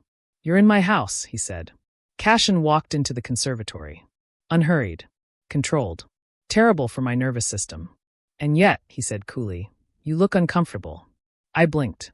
Excuse me? His gaze stayed on me. You do. Lucian's expression cooled. He was fine. He was cornered. The words landed harder than they should have. A sharp silence followed. I looked between them again. Slowly. Because something had just shifted. Not in the room. In my head. A memory. A detail from the novel I had dismissed at the time because it had seemed irrelevant. There had been a recurring comment thread under the chapters. Readers arguing. Some insisting Lucian didn't feel like an Omega. Others saying the author had written him too dominant. At the time, I'd ignored it, because comment sections were usually where media literacy went to die. But now Lucian was standing in front of me with all the polished beauty of a perfect Omega male lead and absolutely none of the underlying softness that role was supposed to carry in this world. And Cassian was watching him with the kind of wariness people didn't waste on prey. My spine went cold. No, wait. Hold on. Something in the story was wrong. Not metaphorically wrong. Factually wrong. I looked at Lucian again. Really looked. The stillness in him. The way he occupied space. The confidence that had nothing to do with prettiness and everything to do with dominance disguised as elegance. Then I thought about his scent. Not sweet. Never sweet. Never once had he smelled like what this world expected an Omega to smell like. And suddenly, violently, the pieces slammed together in my head. I went still. Lucian noticed immediately. Of course he did. His eyes narrowed slightly. What? I looked at him. Then at Cassian. Then back at Lucian. And said, before common sense could stop me, you're not what you're supposed to be. Silence. Absolute silence. Lucian's face changed. Not dramatically.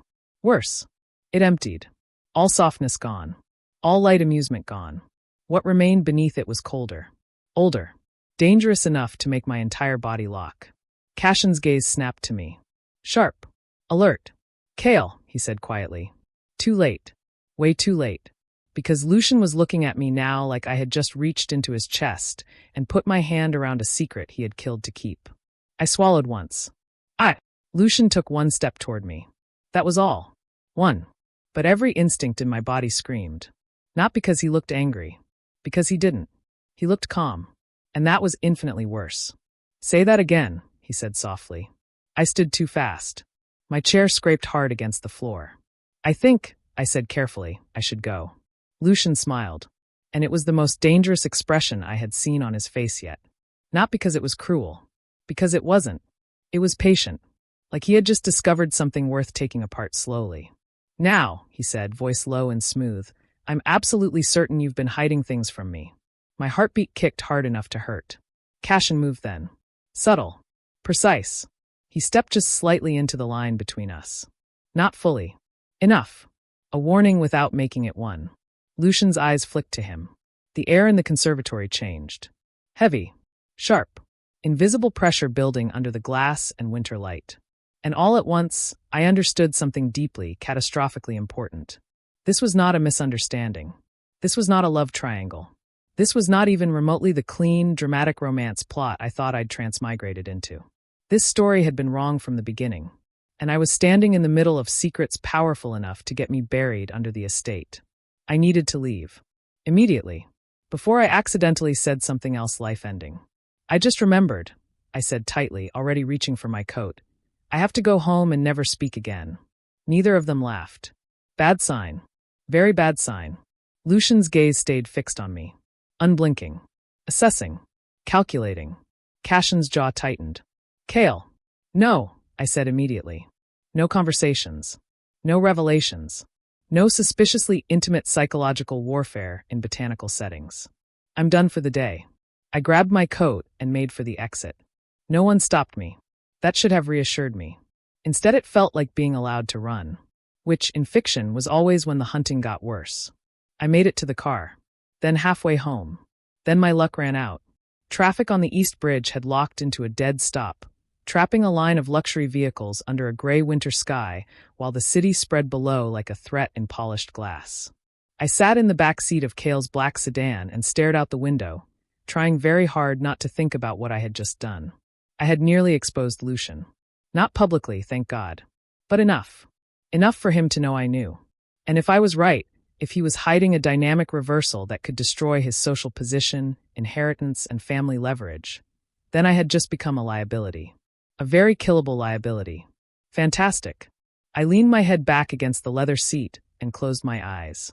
Think. Think. What now? Avoid Lucian more aggressively? Probably impossible. Avoid Cashin too? Also impossible, apparently. Lie low. Maybe. Move to another country? Increasingly attractive. My phone buzzed in my pocket. I froze, then pulled it out. Unknown number. I opened it with all the enthusiasm of a man checking a biopsy result. You should have stayed for dessert. I stared, then laughed once. Short. Disbelieving. Slightly unhinged. Lucian. Still Lucian. Still impossible. I typed back. You should have disclosed your terrifying sooner. The reply came almost instantly. And ruin the mystery? I glared at the phone. Then another message came. You figured out something you shouldn't have. The blood in my veins turned to ice. I sat up straighter. Read the message again. And for one sharp, terrifying second, the bridge, the traffic, the city below, it all fell away. Because there it was. No more flirting. No more teasing. No more pretending this was harmless. A warning. I stared at the screen. Then slowly typed. I don't know what you're talking about. 3 dots appeared. Stayed. Disappeared. Returned. Then finally. Liar. My mouth went dry. The car remained still. Traffic unmoving. Sky gray and low overhead. I was halfway to deciding whether this counted as the kind of crisis where one simply threw the phone into the river when another message appeared. This one from a different number. I already knew before I opened it. Cashin. Don't answer anything he sends right now. I went still. Then read it again. My pulse spiked. Because what the hell did that mean? How did he know Lucian was texting me right now? Was he psychic? Did he have me followed? Did all rich people in this universe come pre-installed with surveillance issues?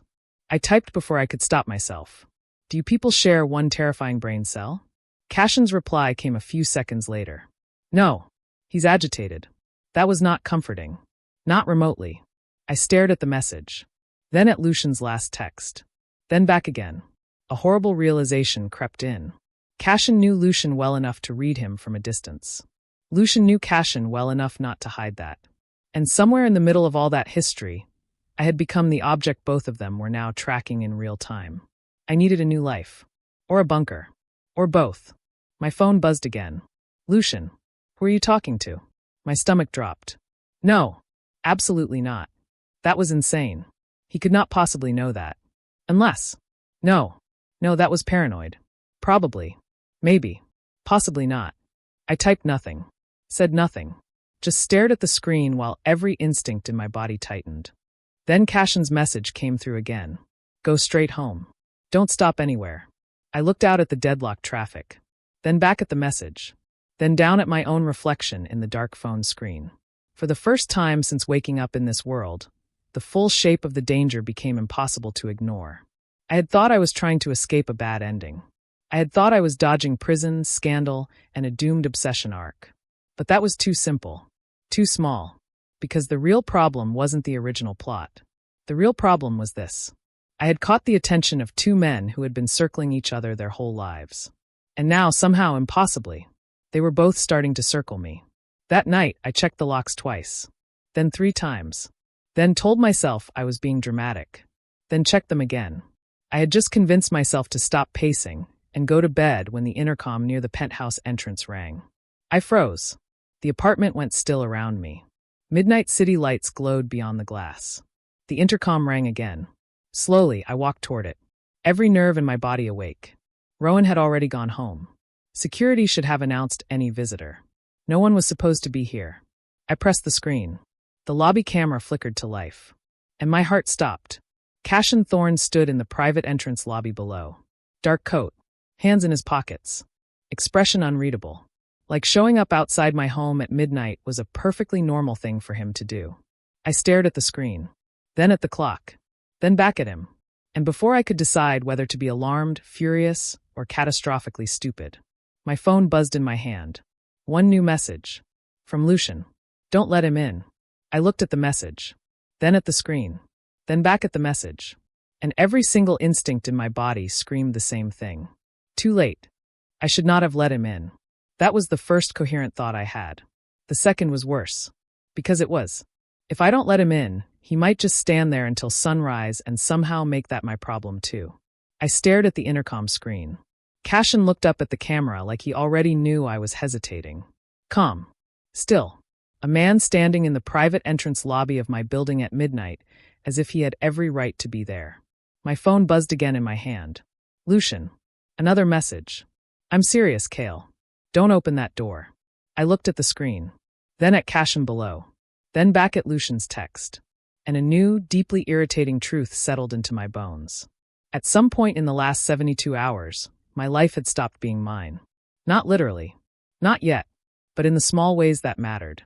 The surveillance, the texts, the warnings, the way both of them kept appearing in the exact places where my pulse was most vulnerable, the way they were beginning to speak to me like my choices required their approval. I hated that. I hated even more that a tiny, ugly part of me was no longer sure whether I was more disturbed by it, or more aware of it. The intercom buzzed again. Once. Patient. Not demanding. Which was somehow much worse. I pressed the speaker. What? Cassian's voice came through low and clear. Open the door.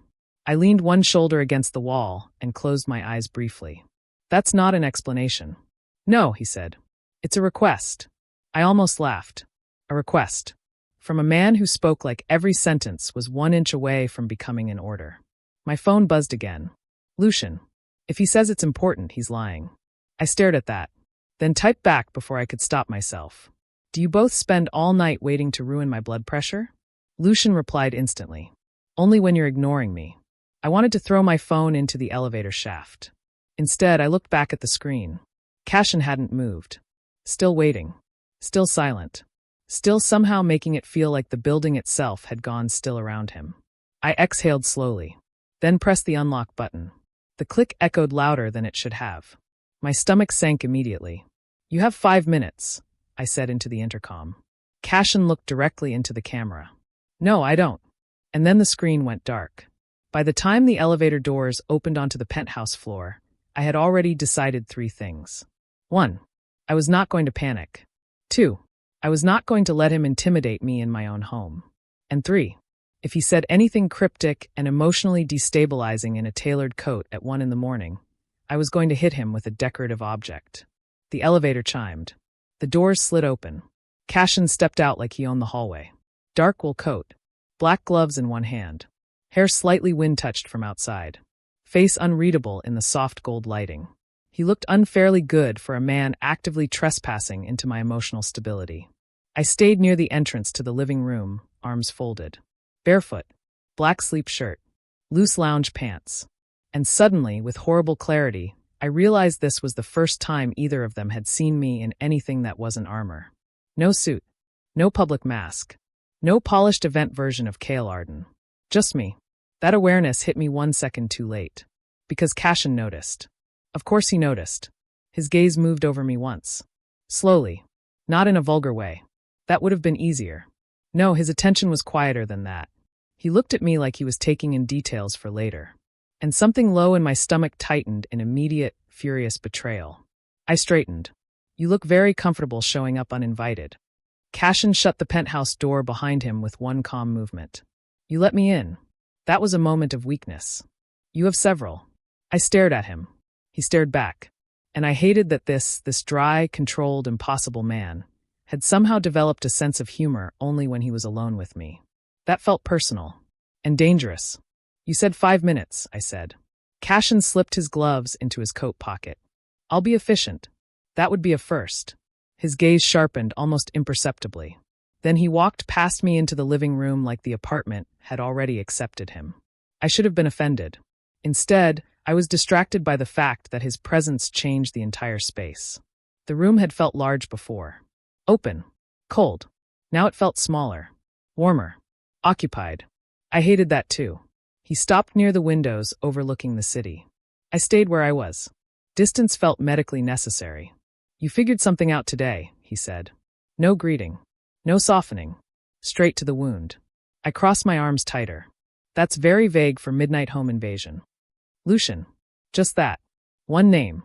Flat. Controlled. Waited. I looked at him carefully. What about him? Cashin turned to face me fully. The city lights behind him cast the sharp planes of his face into shadow and gold. He looked less like a man and more like the kind of thing people wrote warnings about in family wills. What did you realize? There it was. The real reason he was here. Not concern. Not entirely. Information. Assessment. Risk management wrapped in broad shoulders and expensive silence. That annoyed me. It also didn't explain why he'd come in person instead of sending one of his terrifyingly concise text messages. Which meant there was another reason too. I just didn't know what it was yet. Why do you care? I asked. Cashin's jaw shifted once. Because if you know what I think you know, then tonight became more dangerous than you understand. The words hit clean. Too clean. No dramatics. No manipulation. No wasted breath. That was the problem with him. Lucian pulled at you until you stepped closer. Cashin made you realize the floor had already tilted under your feet. I looked away first. Toward the city. Toward the reflection in the glass where both of us stood too close to the same silence. I don't know anything for certain, I said at last. That's not what I asked. That's what you're getting. A beat passed. Then another. When Cashin spoke again, his voice had dropped lower. More personal. Kale. My name in his mouth was a bad idea. A very bad idea. Too quiet. Too steady. Too much like a hand at the back of my neck. I swallowed once. Don't do that. Do what? Say my name like you expect me to tell you things. His gaze did not leave my face. I do expect that. That should have made me angry. It did. It also sent something hot and unwelcome through my ribs. I hated my body. I really did. You're impossible, I muttered. And yet, he said, you keep talking to me. I let out one disbelieving laugh. Do you know what the worst part is? What? You and Lucian are different brands of exhausting, but somehow equally intolerable. For the first time, his mouth actually moved. Not a full smile. Not even close. Just the faintest fracture in that cold, controlled expression. A tiny thing. Gone in an instant. Still enough to hit me like a direct threat. Because I realized, with immediate resentment, that I wanted to see it again. That was unacceptable. I looked away before I could make a worse decision. You're deflecting, he said. I'm surviving. Barely. That landed harder than it should have. Because he wasn't wrong. And I was tired. So tired. Tired of pretending I wasn't one wrong step away from getting swallowed whole by a story that had already proven it was nothing like what I remembered. I rubbed a hand over my face. Then finally said quieter. I think the novel was wrong. Cashin went still. Not visibly. But something in the room changed. His focus sharpened. Explain. I exhaled. Slowly. Carefully. I think Lucian isn't what everyone thinks he is. Silence. Cashin watched me. No interruption. No reaction. Which somehow made it easier to keep going. He doesn't move like an Omega, I said. He doesn't react like one. He doesn't feel like one. My throat tightened around the next words, because saying them aloud made them real, made the entire structure of the story shift under my feet. And today, when I said it out loud, he looked at me like I'd just put a knife to his throat. Cashin's expression remained unreadable. But his eyes darkened. Not with surprise. That was the part that made my stomach drop. You already knew, I said. Not a question. Cashin held my gaze, then answered quietly. Yes. I laughed once. Soft. Sharp. Disbelieving. Of course. Of course he did. Amazing, I said. Fantastic. Great. So I'm the last idiot in the city to find out the plot twist. It isn't public. No, really? I thought his family might release a press statement titled Surprise. He's not what you think. Cashin ignored the sarcasm. Again, he was infuriatingly committed to staying serious when I most wanted to provoke him. You need to stop saying it out loud. That snapped something in me. Not anger exactly. Exhaustion sharpened into teeth. I stepped closer without meaning to. You don't get to walk into my apartment after midnight and start giving me orders. Cashin didn't move. Didn't retreat. Didn't even blink. He just looked down at me with that same unbearable stillness. If it keeps you alive, he said quietly, I do. The room went silent. Every sound in my body got louder. My pulse. My breathing. The blood rushing hot and traitorous under my skin. Because there it was again. That thing he did. That infuriating, impossible way he said things that should have felt controlling and instead hit somewhere much lower. Much more dangerous. I should have stepped back. Instead I said, too softly, You talk like I belong to your problem now. Cashin's gaze dropped. To my mouth. Then rose again. And when he answered, his voice had gone rougher. Not by much. Just enough. You do. The words landed in the center of my chest like a strike. I went very still. He had no right to say that. No right to look at me like that after. No right to stand in my living room in the middle of the night and make the air feel heavier just by existing in it. And yet I couldn't move. Couldn't look away. Couldn't stop the slow, dangerous heat unfurling in my stomach at the thought of being claimed in that calm, merciless tone. That was the real problem. Not them. Not the plot. Not even the secrets. It was this. I was starting to understand exactly how people got trapped by men like these. Not because they were weak. Because they were relentless. Because they learned where your breathing changed and stood there until you forgot how to run. Cashin took one step closer. Only one. Enough to make the space between us disappear into awareness. My back wasn't against a wall. But it felt like it was. His eyes stayed on mine. Did he touch you? He asked quietly. My breath caught. There it was. The text message. The question. Asked again. This time in person. This time close enough for me to feel the weight of it. I should have answered immediately. Instead, my stupid, traitorous mind flashed back to Lucian's fingers at my jaw. His hand at my tie. His body too close in the conservatory. The memory hit like a live wire. Cashin noticed the exact second it crossed my face.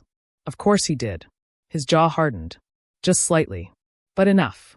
He did, he said. Not a question this time. A conclusion. Something in his voice changed on the last word. Lower. Darker.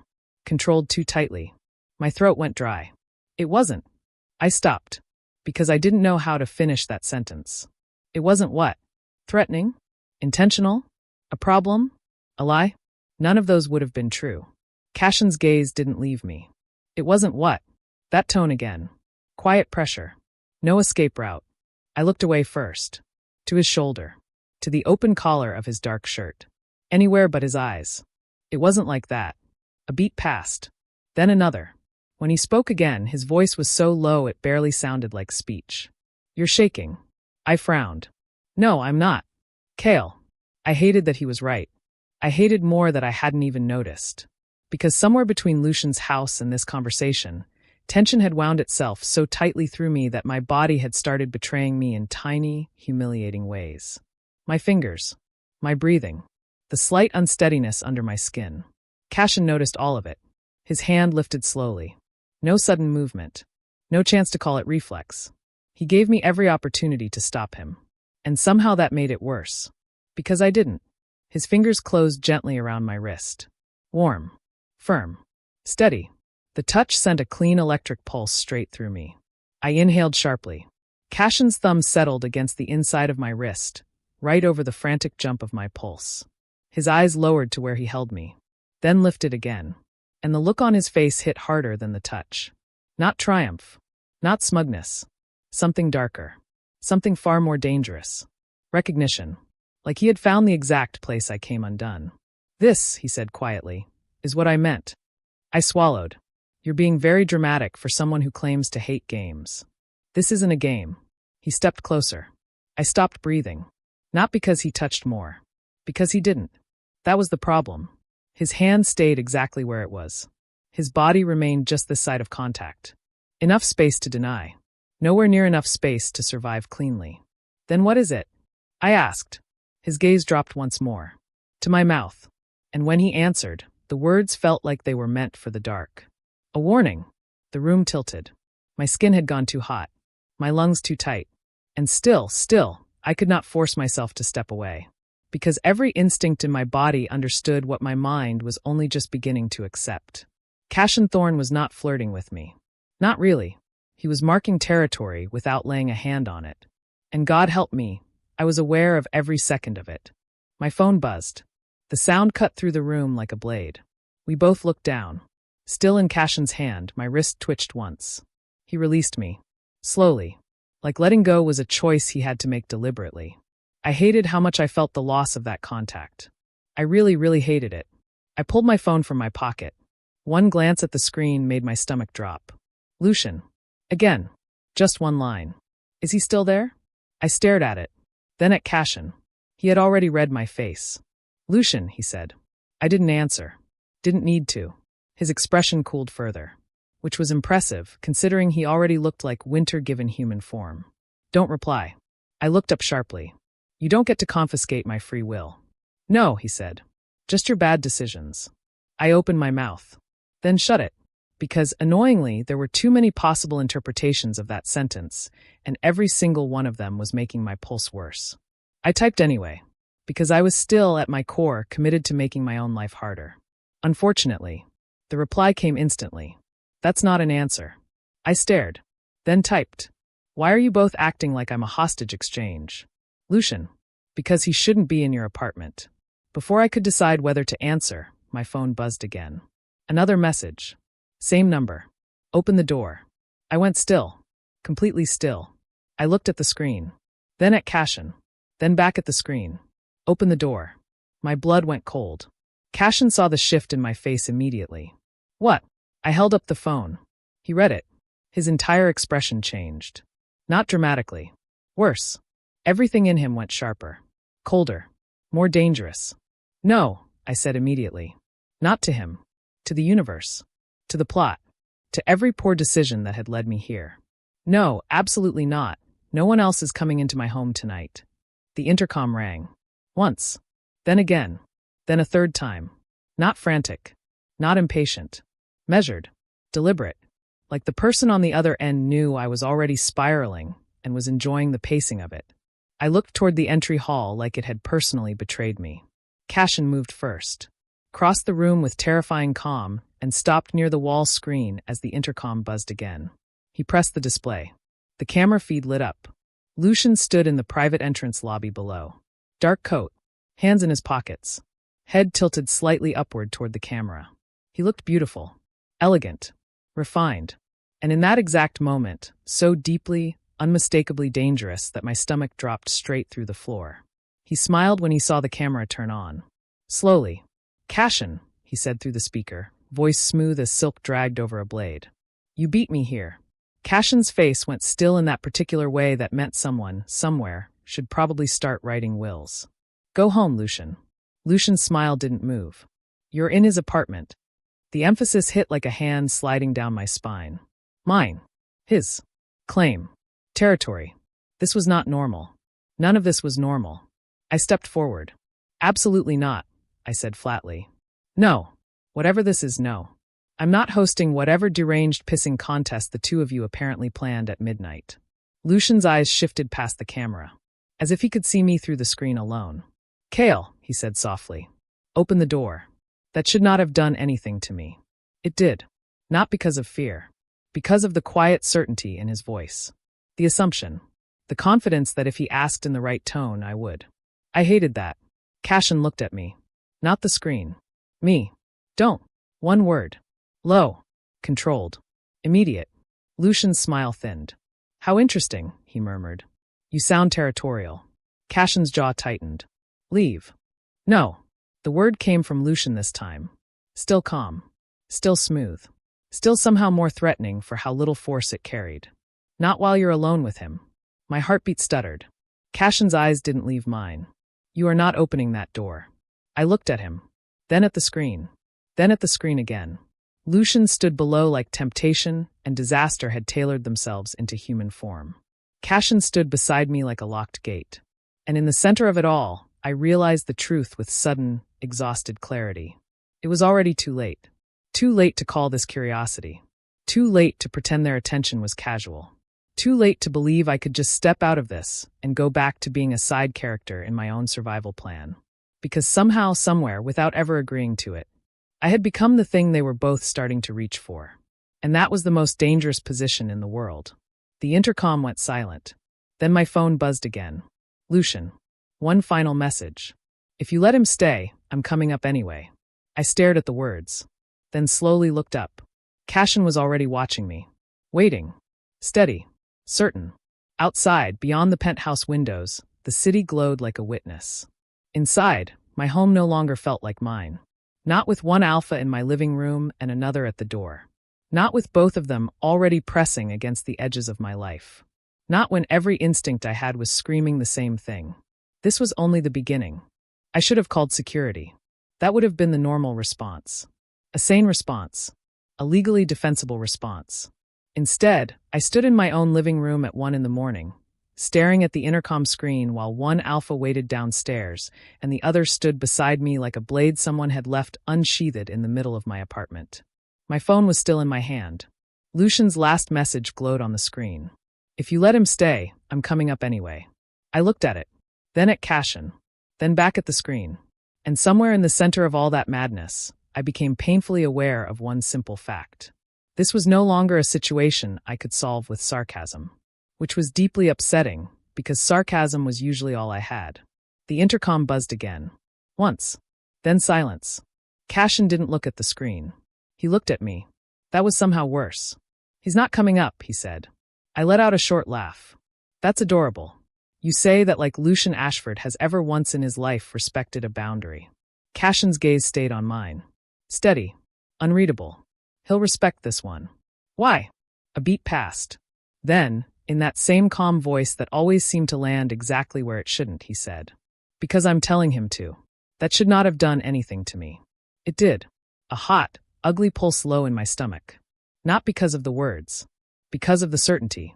The control. The quiet implication that if Cashin decided something in that tone, the rest of the room would simply have to rearrange itself around him. I hated that my body noticed things like that. I hated even more that Cashin seemed to know it. Because the moment my breathing changed, his eyes dropped. Just once. To my throat. Then back up. A tiny movement.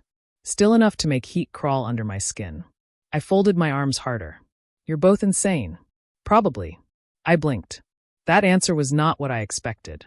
That's not a denial. No, he said. It isn't. The honesty threw me off for half a second. Just enough time for the intercom to ring again. My head snapped toward it. Cashin's expression cooled further. I rubbed a hand over my face. This is unbelievable. Then stop entertaining it. I turned toward him sharply. Excuse me? You answer him, Cashin said. You let him get close. You keep reacting. And then you act surprised when he pushes further. The words hit too clean. Too close to the truth. And because I was already exhausted, overstimulated, and one emotionally loaded sentence away from violence, I snapped back immediately. Oh, that's rich coming from the man who showed up at my penthouse after midnight and started interrogating me like we share legal custody. Cashin's jaw shifted once. That's different. I laughed in disbelief. No, it isn't. It is. How? He looked at me for one beat too long. Then said low and flat. Because I came here to keep you safe. The room went still. So did I. Because that was the problem with him. Lucian pulled and teased and smiled like temptation wrapped in silk. Cashin just said things. Simple things. Direct things. And somehow they hit harder than any seduction had a right to. I looked away first, toward the city lights beyond the windows, toward my own reflection in the glass, toward anything that wasn't the dangerous steadiness of him standing too close in my home. "You don't even know me," I said quietly. Cashin's answer came immediately. "That's not true." My pulse skipped. I turned back slowly. "What?" He didn't move, didn't soften, didn't look away. "I know enough. That should not have felt intimate." It did. Far too intimate. The kind of intimacy that didn't come from confessions or romance, but from being watched too closely for too long. Something in my chest tightened. That's not comforting. It wasn't meant to be. Of course it wasn't. Of course he would say something like that in that tone while standing 6 feet away, and somehow still making the room feel too small. I opened my mouth to answer, and the penthouse door lock clicked. Every muscle in my body went rigid. Cashin turned first. Fast. Controlled. Instantly dangerous. I stared toward the entrance hall as the door opened slowly. Then Lucian Ashford stepped inside my apartment like he had always known he would. For 1 second, no one spoke. No one moved. Lucian shut the door behind him with one elegant, unhurried motion. Dark coat. Black turtleneck. Pale throat. Hands bare. His hair was slightly wind-touched from outside, his expression composed, his posture loose and graceful in a way that should have looked harmless. It didn't. Not anymore. Now that I knew. Now that I had seen what sat under his skin. He lifted his eyes and found me first. Not Cashin. Me. And when he smiled, it was slow. Soft. Almost beautiful. Which only made it more dangerous. "Kale," he said gently, as if breaking into my home at 1 a.m. was an acceptable form of social follow-up. "You look stressed." I stared at him. Then at the door. Then back at him. "How?" I asked with absolute sincerity. "Did you get past security?" Lucian slipped off his coat and handed it to absolutely no one. Draping it over the back of a chair like this was his apartment, and I was simply having trouble adjusting. "Money," he said. Then, after a beat. "And charm." I looked at Cashin. "I'm going to kill both of you." Cashin didn't answer. Because Cashin was watching Lucian with the kind of stillness people only used before violence. Lucian, unfortunately, looked delighted by that. He walked farther into the living room. His gaze flicked once over the space between me and Cashin, then to my bare feet, then up the line of my body. Not rushed. Not vulgar. Worse. Intentional. It made me aware of every inch of exposed skin like I had been dropped under a spotlight without warning. His expression shifted very slightly. Something darker moving beneath the surface. "You let him see you like this first," he murmured. My stomach tightened. "I'm sorry, was there a sign-up sheet?" Cashin's voice cut in cold. "Watch yourself." Lucian's eyes slid to him at last. The smile didn't leave his face. "Or what?" The room changed. Instantly. Sharply. Not loud. Not explosive. Worse than that. It became tight. Heavy. Like the air itself had gone thin around the edges. I stepped back before I could think better of it. That was my mistake. Because both of them noticed. At the same time. Their attention shifted to me so quickly it felt physical. Like being pinned under 2 separate weights. And for 1 humiliating, traitorous second, my body reacted to it. Not fear. Not only fear. Awareness. Heat. A pulsive instinct so low and sudden it made me angry. No. Absolutely not. I was not going to have a biologically inconvenient emotional collapse because 2 terrifyingly beautiful men had decided to turn my living room into a territorial ritual. I folded my arms and lifted my chin. "If either of you starts growling, I'm moving to another continent." Lucian laughed first. Soft and genuine. Cashin's mouth almost moved again. That somehow felt even more dangerous than if he'd smiled outright. Lucian took another step toward me. Cashin immediately moved too. Subtle. Precise. Intercepting the line without making it obvious. I stared at both of them, then slowly said, "Oh no." Lucian tilted his head. "No. No." I pointed between them. "Do not do whatever this is in front of me like I'm a piece of furniture you're negotiating over." Lucian's eyes returned to mine. Warm. Sharp. Unsettlingly pleased. "You think that's what this is?" "I know that's what this is." Cashin's voice came low from my right. "Then stop letting it happen." I turned on him. "That's not how hostage situations work. You're not a hostage." Lucian said it so smoothly I almost missed the edge under it. Almost. I looked at him. Really looked at him. At the patience in his face. at the calm certainty in the way he stood in my home like the walls had already accepted him. And something in my chest went colder. Because he believed that. Not the literal part, but the deeper, more dangerous part. He did not think I was trapped. He thought I was resisting what was inevitable. And that was a much bigger problem. I swallowed once, then said quieter, "That's exactly what someone terrifying would say." Lucian smiled. "Then perhaps you should stop looking at me like that." My pulse jumped. "Like what?" He stepped closer. This time Cashin didn't intercept. That was somehow worse, because it meant he was letting it happen. Watching it happen. Allowing the line to tighten just to see how I reacted. The realization sent heat through me so fast it was almost dizzying. Lucian stopped directly in front of me. Too close. Again. Always too close. Close enough for me to smell him. Not sweet. Never sweet. Something colder. Cleaner. More dangerous than the role the world had assigned him. He lowered his voice. "Like you're curious what I'd do if you stopped pretending to be afraid of me." My breath caught. That was the problem. Not just that he said it. That some ugly, hidden part of me understood exactly what he meant. I hated that part of me. Cashin's voice cut in, lower now. "More dangerous. Step back." Lucian did not look away from me. "No." Cashin took one step forward. And suddenly I was trapped in the center of something far too charged to call a conversation. Lucian in front of me. Cashin at my side. Both close enough now that I could feel the heat of them. The pressure of them. The awareness of two different men who occupied space in completely different ways and yet somehow made the same terrifying promise. "Mine if we decide." My lungs tightened. I tried to step around Lucian. Cashin's hand caught my waist. Not rough. Not enough to hurt. Enough to stop me. The touch hit like lightning. I froze. Every nerve in my body lit up at once. Cashin must have felt it, because his fingers tightened once, just once, against my side. And God, that was all it took. One hand. One solid, controlled grip at my waist.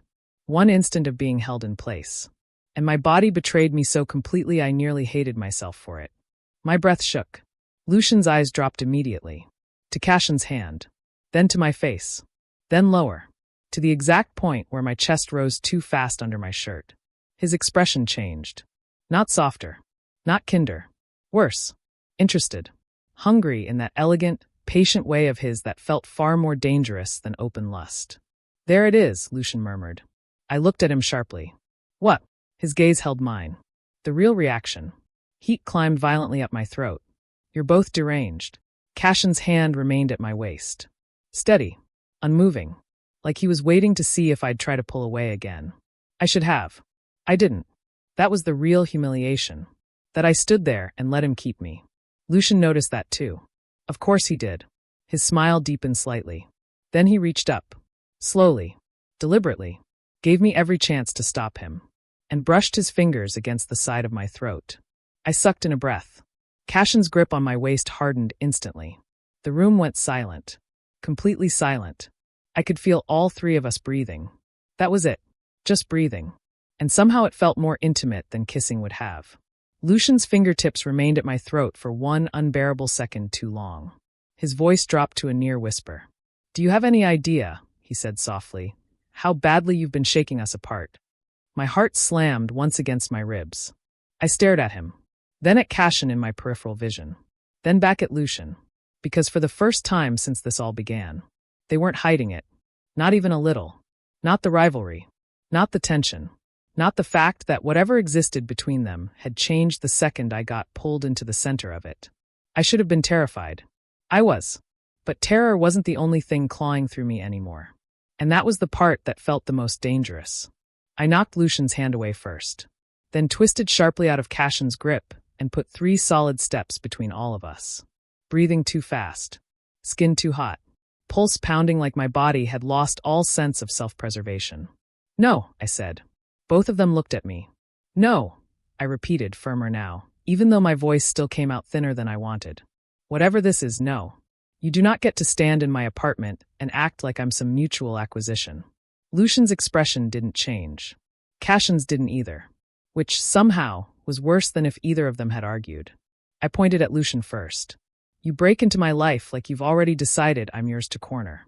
Then at Cashin. "And you?"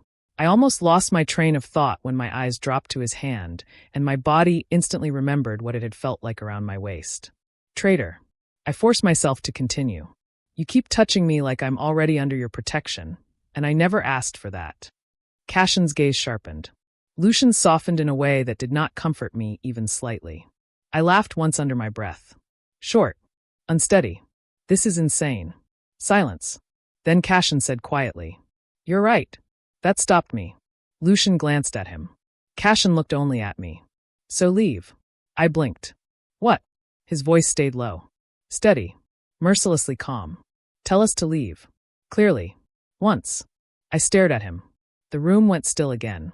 Because suddenly I understood exactly what he was doing. He was giving me a line.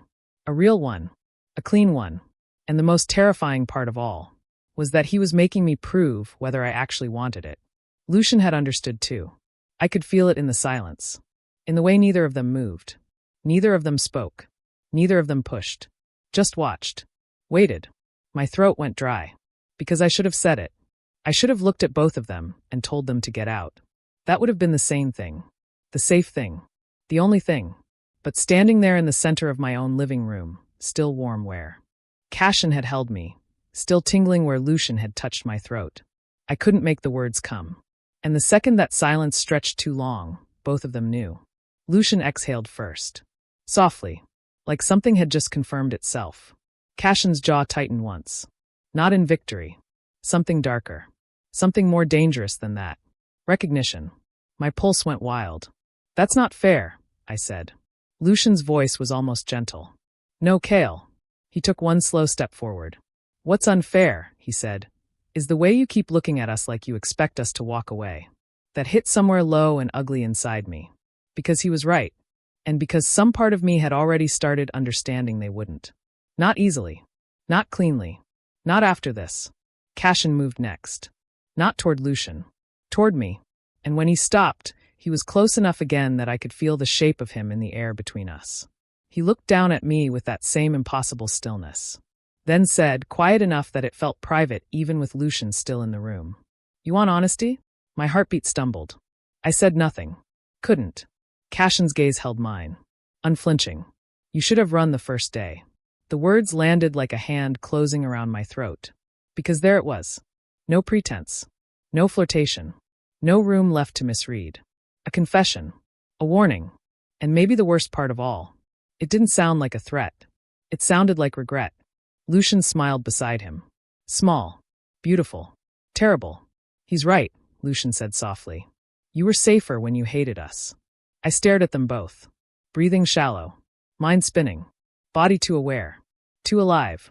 Too trapped between fear and want and something far more humiliating than either.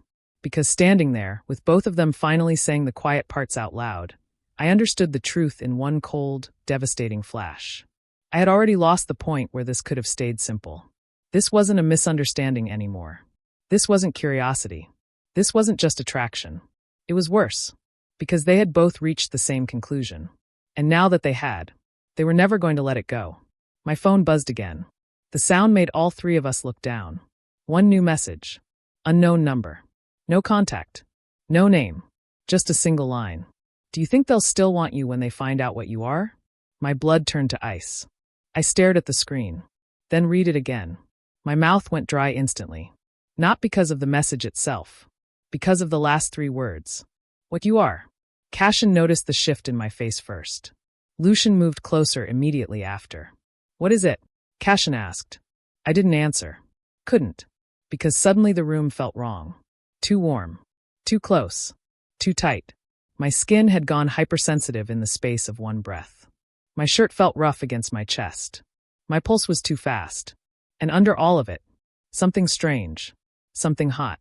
Something unfamiliar and low and deep and biological in a way that made panic flash hard through my veins. Lucian's eyes narrowed. Cashin stepped closer. Kale. His voice sounded farther away than it should have. I took a step back. Then another. The room tilted. No. No, no, no. Not now. Not here. Not in front of them.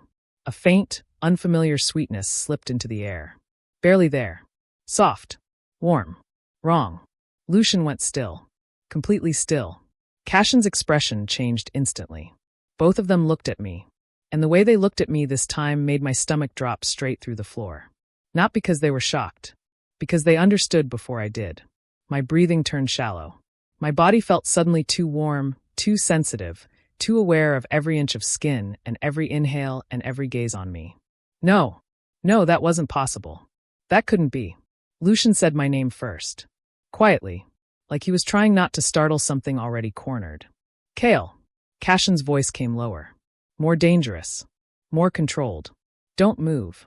I looked between them with rising, instinctive panic. And then I realized the worst thing in the world. They weren't looking at me like prey. They were looking at me like a secret that had just opened in front of them.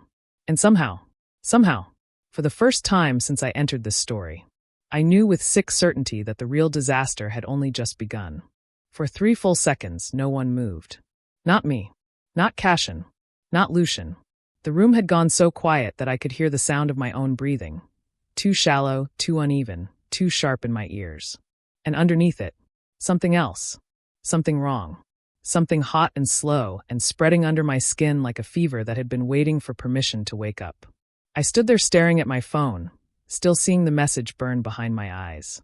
Do you think they'll still want you when they find out what you are? My fingers tightened around the screen. My pulse was too fast. My shirt felt too warm. The apartment lights felt too bright. And the worst part, the most terrifying part, was the sweetness in the air. Faint. Soft. Barely there. But unmistakably not normal. I swallowed hard. No, that wasn't possible. Because that would mean. No, absolutely not. I took one slow step backward. Then another. Lucian's gaze sharpened instantly. Cashin's entire body went still in a way that made the room feel suddenly much smaller. Kale, Cashin said quietly. His voice was too calm. Too measured. Too much like the tone someone used when they were trying not to spook a dangerous animal, or a cornered one. That should have offended me. Instead, it made panic rise harder in my throat. Don't, I said. My own voice sounded strange. Thin. Breathless. Not like me. Lucian tilted his head slightly, his expression unreadable now in a way I had learned to fear. Not because it meant he was confused. Because it meant he had already noticed too much. You smell different, he said softly. Every nerve in my body went rigid. No, I said immediately. Lucian did not blink. Yes. Cashin's jaw tightened once. He took one measured step closer. He knows, Lucian said, not looking away from me. Cashin's voice dropped lower. Kale. I backed up again. My calves hit the edge of the sofa. My heart kicked hard enough to hurt. Don't look at me like that. This time both of them stilled for a different reason. Because I heard it too. The crack in my own voice. The panic. The humiliation. And worst of all, the fear. Not of them. Not entirely. Of what they might already understand before I did. I pressed the phone tighter into my palm like it could anchor me. It didn't. Nothing did. My body felt wrong. Too warm. Too alert. Too aware of the air against my throat, my shirt against my chest, the pulse hammering between my legs and ribs and wrists like something had started waking up inside me without my permission. I hated it. I hated all of it. Lucian moved first. Not toward me. Toward the coffee table. He reached for the half-full glass of water I'd abandoned there earlier and held it out. His expression had changed. The teasing was gone. The softness too. What remained was something steadier. Sharper. And somehow far more dangerous because it wasn't playful anymore. Drink this. I stared at him. Then at the glass. Then back at him. I'm not taking mysterious liquids from the man who broke into my apartment. Lucian's mouth twitched once. A tiny, helpless thing. Not amusement exactly. Something closer to tension straining under control. It's water, Kale. That's exactly what someone suspicious would say. Cashin moved past him and took the glass from his hand.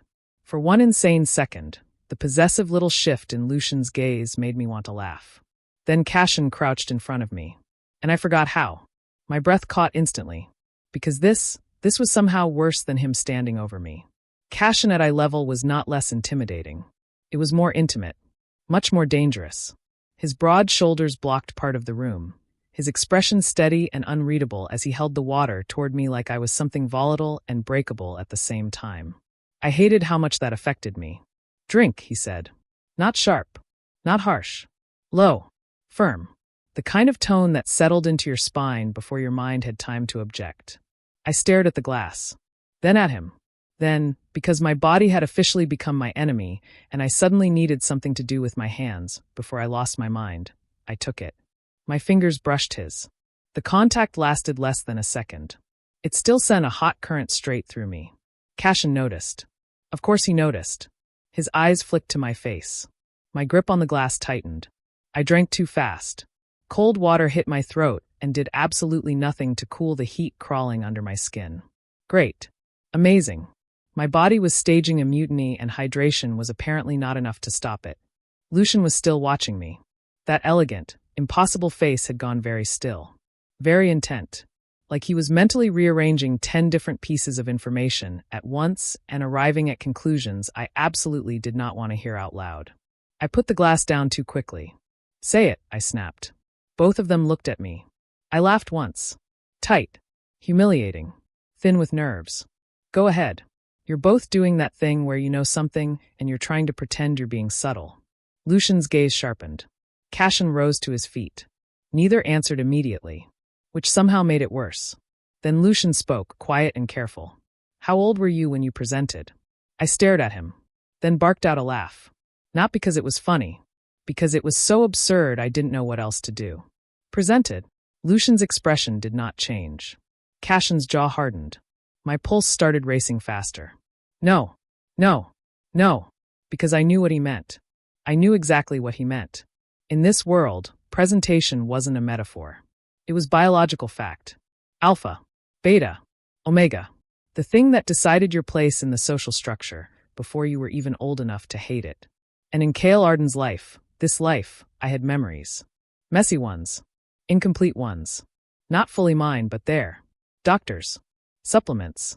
Delayed development. Unusual hormonal profile. Likely beta. I had ignored those memories because I thought they were irrelevant background noise. I had been an idiot. A complete, world-class idiot. No, I said quietly. Lucian's eyes did not leave my face. Kale. No. The word came out harder this time. More desperate. I stood too quickly and immediately regretted it. The room tilted. A wave of heat rolled through me, so suddenly my knees almost buckled. Cashin caught my arm before I hit the edge of the table. The second his hand closed around me, a violent shiver ran through my entire body.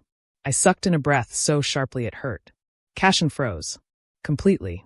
His fingers tightened once around my arm. Not rough. Instinctive. Like he had just felt the same electric reaction I had. Lucian saw it. The look on his face changed instantly. Something dark and immediate passed through his expression. Not anger. Not exactly. Something much more primal. Something I was suddenly far too aware of. I yanked my arm back. Too late. Too shaky. Too revealing. Don't, I said, and this time it sounded almost like a plea. That made everything worse. Because both of them heard it. And the room changed again. Not louder. Not harsher. Just more focused. Like every molecule of air had narrowed around me. Cashin's voice was lower when he spoke. Careful. Controlled to a degree that now felt frightening. When was the last time you had a suppressant check? I stared at him. Then at Lucian. Then back at Cashin. My mouth went dry. Why would I need suppressants? Silence. The kind of silence that doesn't answer you because the answer is already too obvious. I felt sick. Actually sick. My stomach dropped so hard it hurt. Because suddenly every weird memory in Kale's body started lining up in ugly, devastating sequence. The fatigue. The sensitivity. The unexplained prescriptions. The headaches. The fainting spell from years ago that resolved on its own. And then the one memory that hit hardest. A doctor saying very gently, some recessive traits don't fully manifest until triggered. My blood turned to ice. Lucian saw the realization hit. His expression shifted. Very slightly. Something almost like pity flickered there before being swallowed by something else. Something much more dangerous. You didn't know, he said softly. That was the final humiliation. Not the possibility itself. Not the fear.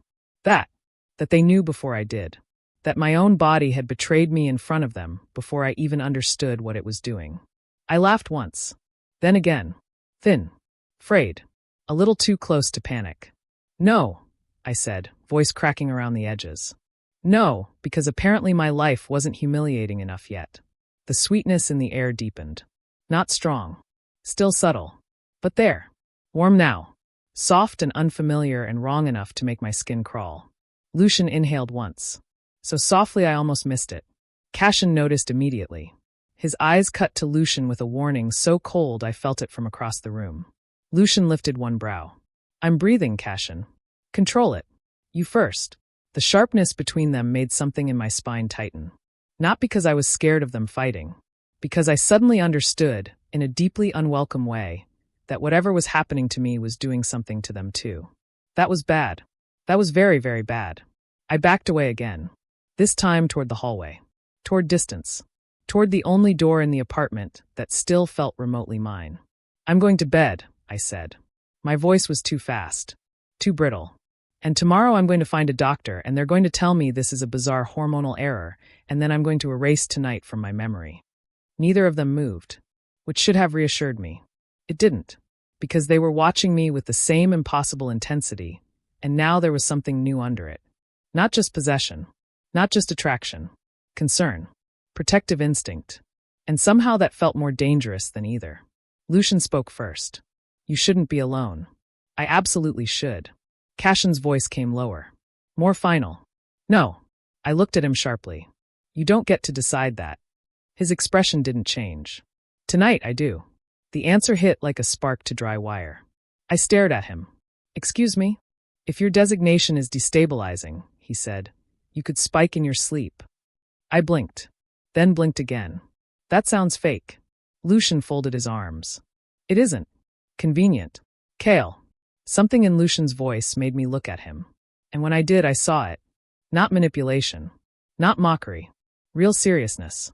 The kind that settled under the skin because it wasn't theatrical at all. If this is what we think it is, he said quietly, then you need monitoring. I crossed my arms hard over my chest like that could hold me together. By a doctor. Yes, Lucian said. Preferably. But until then. No. Cashin looked at me. You can keep saying that. I glared at him. And you can keep being impossible. I'm not leaving. My pulse kicked harder. You can't just announce things in my apartment like a military occupation. Lucian's mouth curved faintly. He can. He often does. You are not helping. I'm not trying to. I made a noise somewhere between outrage and despair. This could not be my life. This could not be happening. I was a grown man in designer sleepwear being told by two aggressively competent psychos that I might secretly be a recessive Omega while my body quietly turned into a biological security threat. I wanted to die. No, correction. I wanted to leave the country and legally change my name. Another wave of heat hit me. Harder this time. It rolled low through my stomach and hips with a slow, molten ache that made my knees weaken for a completely different reason than dizziness. My breath caught. My hand flew to the edge of the hallway wall before I could stop it. Cashin moved instantly. Lucian did too. I hated how fast they were. Don't touch me, I snapped before either of them could reach me. They both stopped. Immediately. That somehow made it worse. Because they listened. Not because they wanted to. Because they could tell I was close to bolting. Cashin's gaze dropped to where my fingers were trembling against the wall. Then rose again. His voice, when it came, was quieter than before. Careful. Tell me what changed. I laughed once under my breath. Short. Disbelieving. You say that like I've ever done this before. Lucian's eyes narrowed. Where does it hurt? The question hit wrong. Not because it was invasive. Because I didn't know how to answer it. It didn't hurt exactly. That would have been easier. Pain was clean. Simple. This wasn't pain. This was my body becoming too aware of itself all at once. Too aware of touch. Of heat. Of the shape of the room. Of the two alphas standing close enough to scent and hear and watch every humiliating shift in my breathing. It was unbearable. And the worst part, the truly devastating part, was that my body seemed to be reacting to them. To their voices. Their proximity. Their scents mixing into the air like some cruel, biological trap. I could smell them now. Not just in theory. Actually smell them. Cashin, clean, dark, cold in a way that felt like iron and winter air. Lucian, smooth, pale, expensive, but underneath it all something sharper, richer, more dangerous than anyone had ever given him credit for. The combination hit me low and hard. My stomach tightened. My thighs pressed together involuntarily. And humiliation burned so violently through me that I wanted the floor to split open, and take me with it. Lucian saw it first. The tiny shift, the involuntary tension. His eyes darkened immediately. Cashin noticed a second later. And the way his entire body went still made my heart start pounding even harder. No, absolutely not. No, don't, I said again. This time it came out rougher. More breath than sound. Cashin's voice dropped lower. We're not going to touch you. That should have reassured me. Instead it made me think about being touched, which was the opposite of helpful. My pulse jumped again. Lucian exhaled very slowly through his nose like he was fighting something internal and losing by degrees. You need to sit down. I need both of you to vanish. Unlikely, Lucian murmured. I glared at him weakly. You are profoundly unhelpful in a crisis. And yet I'm still here. Cashin looked like he wanted to say something deeply unfriendly to Lucian and was currently restraining himself for my benefit. I appreciated the effort. I hated that I appreciated it. Another pulse of heat rolled through me. Lower this time. Slower. Worse. My breath hitched before I could stop it. Cashin heard it. Lucian did too. God. I wanted to crawl into the walls. Cashin spoke first. And somehow that was worse, because his voice had gone very quiet. Very controlled. The kind of control that sounded expensive. Dangerous. Hard one. Kale, he said, look at me. I shouldn't have. I did. That was my first mistake. My second was holding his gaze. Because the second I did, I saw it. Not just restraint. Not just concern. Want. Hard, deliberate, tightly leashed want sitting under all that cold discipline like a locked blade. And somehow, instead of terrifying me into clarity, it made my body react even harder. My knees weakened. My fingers tightened against the wall. Cashin saw all of it. His jaw flexed once. You need grounding. I almost laughed. I need a priest. Lucian actually made a soft, helpless sound under his breath that might have been a laugh if the room weren't so tense. Cashin ignored both of us. Of course he did. He took one slow step forward. Then stopped. Left enough distance between us that I could still breathe. Barely. I'm going to ask you something, he said. I hate that sentence already. Can you sleep alone tonight without panicking? I opened my mouth. Then closed it. Because the humiliating answer was, probably not. Not like this. Not with my skin crawling and my thoughts tangled and my body reacting to every shift in air like it had become a separate living thing. Lucian saw the hesitation. His voice was softer now. Not playful. Not sharp. Just low and disturbingly sincere. You don't have to prove anything right now. That hit harder than it should have. Because that was the cruelest part of all. They weren't mocking me. They weren't laughing. They weren't even taking advantage. Not yet. They were just here, watching me come apart and refusing to leave. And something in me, something tired and scared and deeply, humiliatingly lonely, felt the shape of that too clearly. I looked away first, toward the hallway, toward the dark line of my bedroom door, then said quietly, I don't want to be alone. The silence after that felt enormous. I wanted to take it back immediately, wanted to choke on the words and drag them back into my chest where no one could use them against me. But it was too late. Both of them had heard. And the look that passed across Cashin's face in that moment nearly undid me. Not triumph.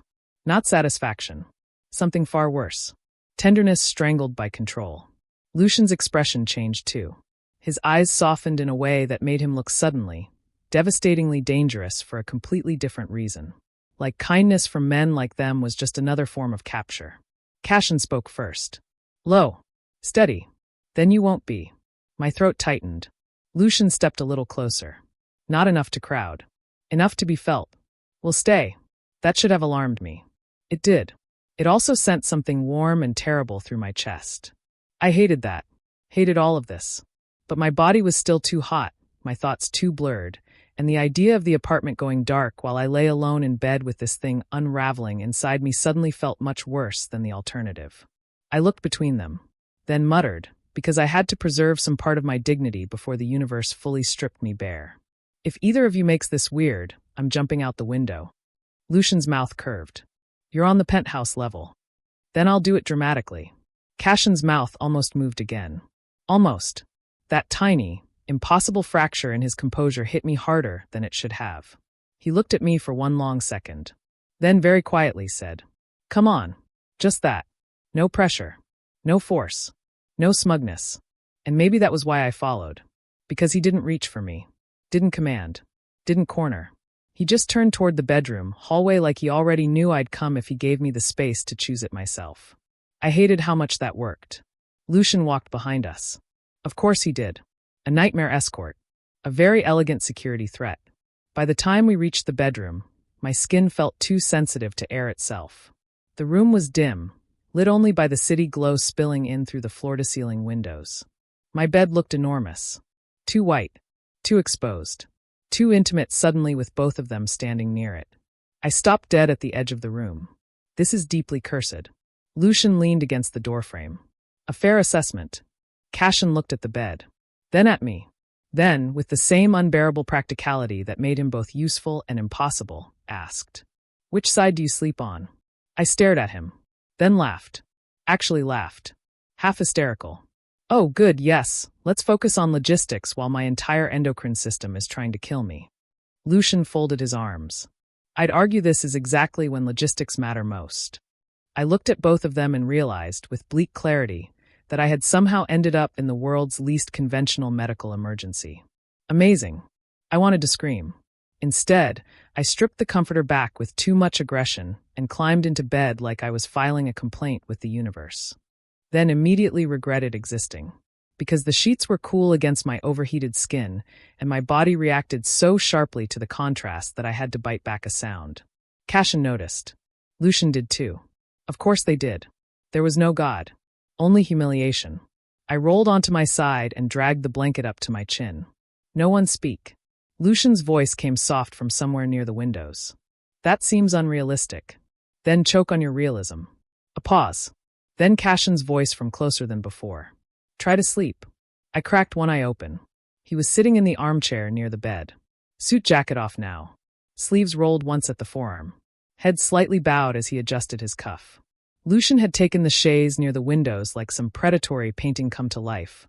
One leg crossed over the other. Posture relaxed in a way I did not trust for even 1 second.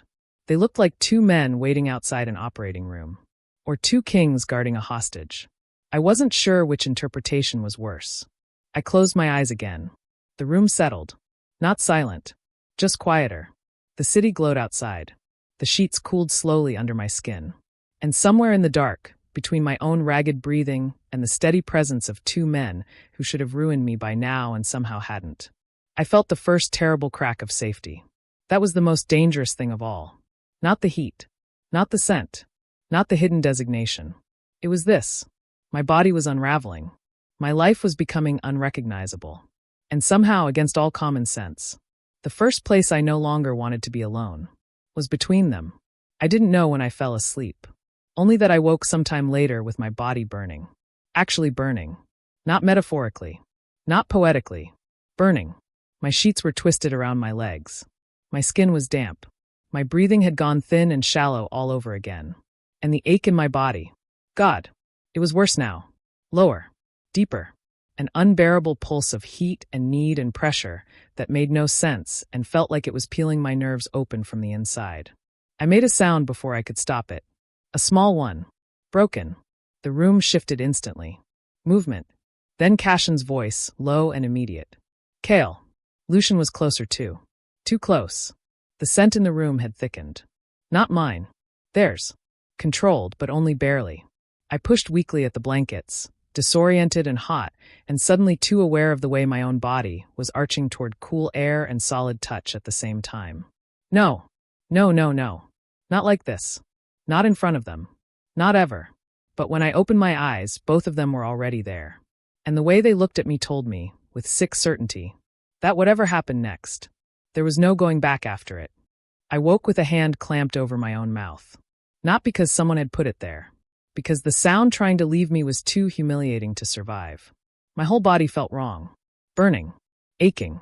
Too hot under the sheets. Too sensitive against them. Too aware of every place the fabric dragged across my skin. My breathing came ragged and shallow through my fingers. The room was dark except for the city glow spilling silver blue through the windows. And in that dim light, I became aware of two things at once. 1. I was shaking. 2. I was not alone. Cashin was already beside the bed.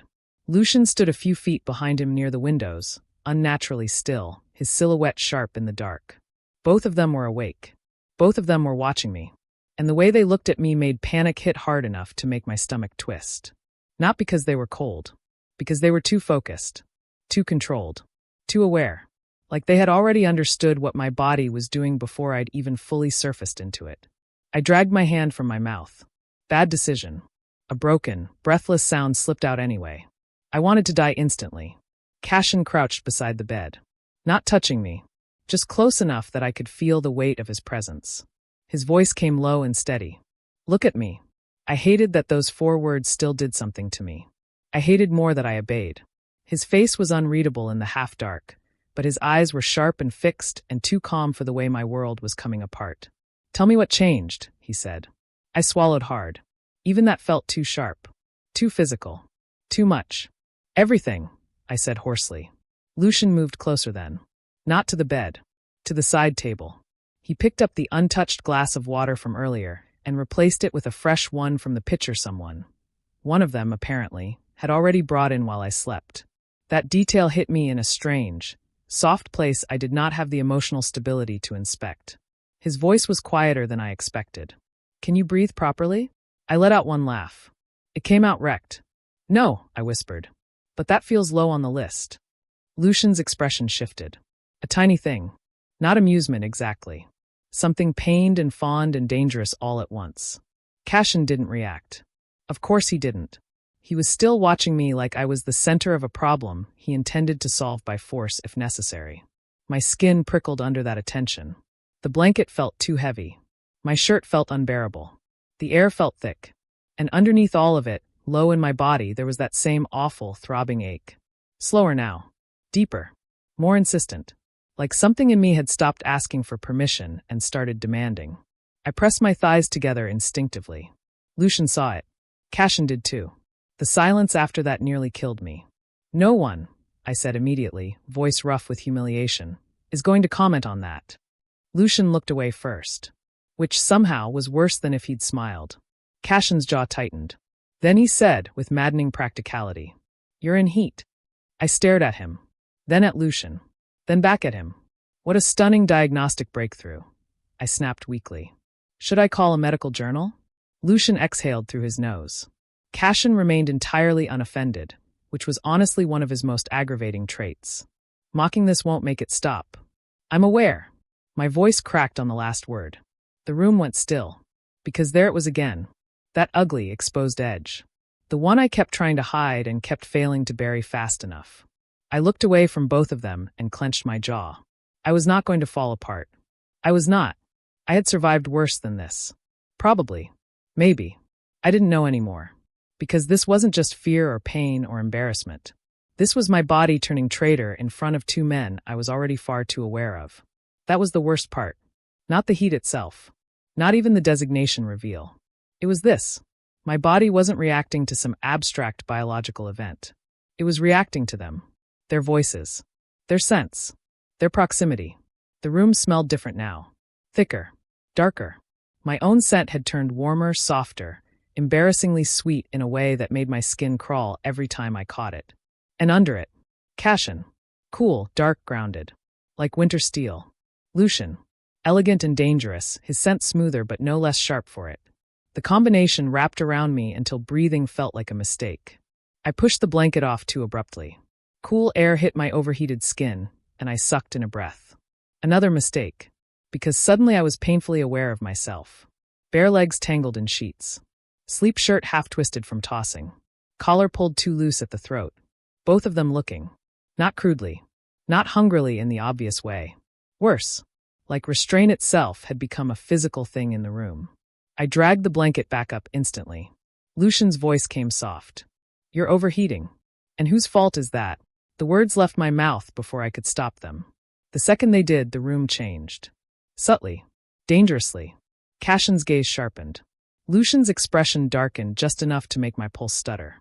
Because we all heard it. What I hadn't meant to say, but had said anyway. Not accusation. Not really. Recognition. That they were affecting me too much. That my body knew it. That they knew it. My throat went dry. That's not what I meant. Lucian tilted his head slightly. No. I glared at him. Weakly. Unconvincingly. You're both impossible. Cashin rose to his feet slowly. That was somehow more unsettling than if he'd moved quickly. He looked down at me from the side of the bed, broad-shouldered and unreadable, and suddenly the room felt much smaller than it had 5 seconds ago. You need help regulating. My heart kicked hard once. That sentence sounds illegal. Lucian finally did smile. Small. Brief. Dangerous. Only because your timing is unfortunate. I wanted to throw something at him. Unfortunately, that would have required coordination. Instead, I sat up too quickly and immediately regretted every choice I had ever made. A wave of dizziness crashed through me. Heat followed right behind it. My hand shot out to brace against the mattress. Cashin moved instantly. His hand closed around my forearm before I could tip sideways. The second he touched me, my entire body jolted. A sharp, helpless shiver ran straight through me. I froze. He froze too. For one terrible second, no one moved. No one breathed. Then Lucian said very quietly, "There it is." I wanted the floor to open. Cashin's fingers remained around my arm, firm and steady and maddeningly warm. His thumb shifted once, barely, against my skin. That tiny movement nearly ruined me. Not in some dramatic, cinematic way. In a much more humiliating one. My breath caught. My body leaned before my pride could stop it. And all three of us noticed. Cashin's jaw flexed once. Lucian went completely still. The silence after that was unbearable. I yanked my arm back too late to preserve any dignity. Then immediately wrapped both arms around myself like that could hide the damage. "No," I said hoarsely. Neither of them answered. Which was worse. Because it meant they were thinking. Assessing. And I was far too overheated and half-feral with embarrassment to survive being professionally observed like a biological anomaly. I dragged a hand through my hair. Then over my face. Then muttered into my palm.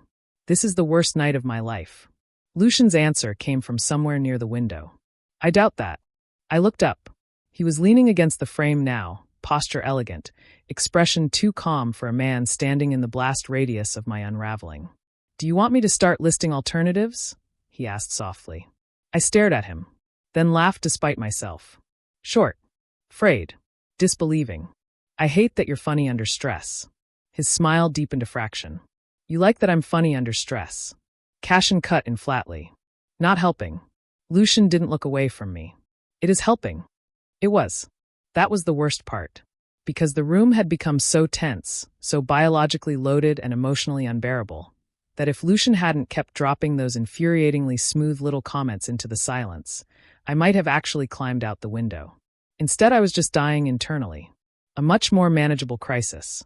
Another wave of heat rolled through me. This one was worse. It started low in my stomach and spread in a slow, pulsing ache that made my spine tighten and my thighs press together again before I could stop them. My breath shook. Cashin noticed immediately. His voice changed when he spoke. Lower. Rougher now. Still controlled, but only just. "Kale." I looked up. That was my mistake. Because the second I met his eyes, I saw it. Not just concern. Not just restraint. Need. Hard, deliberate, leashed within an inch of violence. Not directed at me. Held back for me. And somehow that was infinitely more dangerous. I stopped breathing. Lucian noticed the exact second it happened. His voice dropped too. Soft and sharp all at once. "You're making it worse by staring at him like that." I snapped my head toward Lucian. "I'm sorry," I said weakly.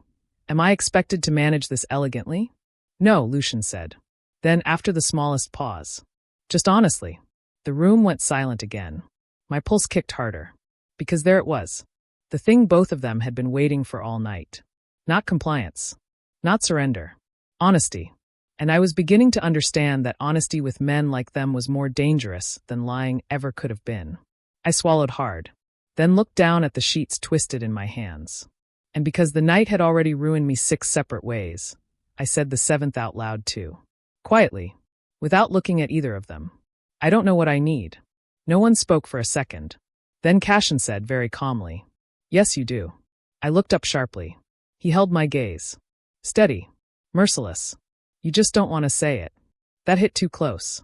Far too close.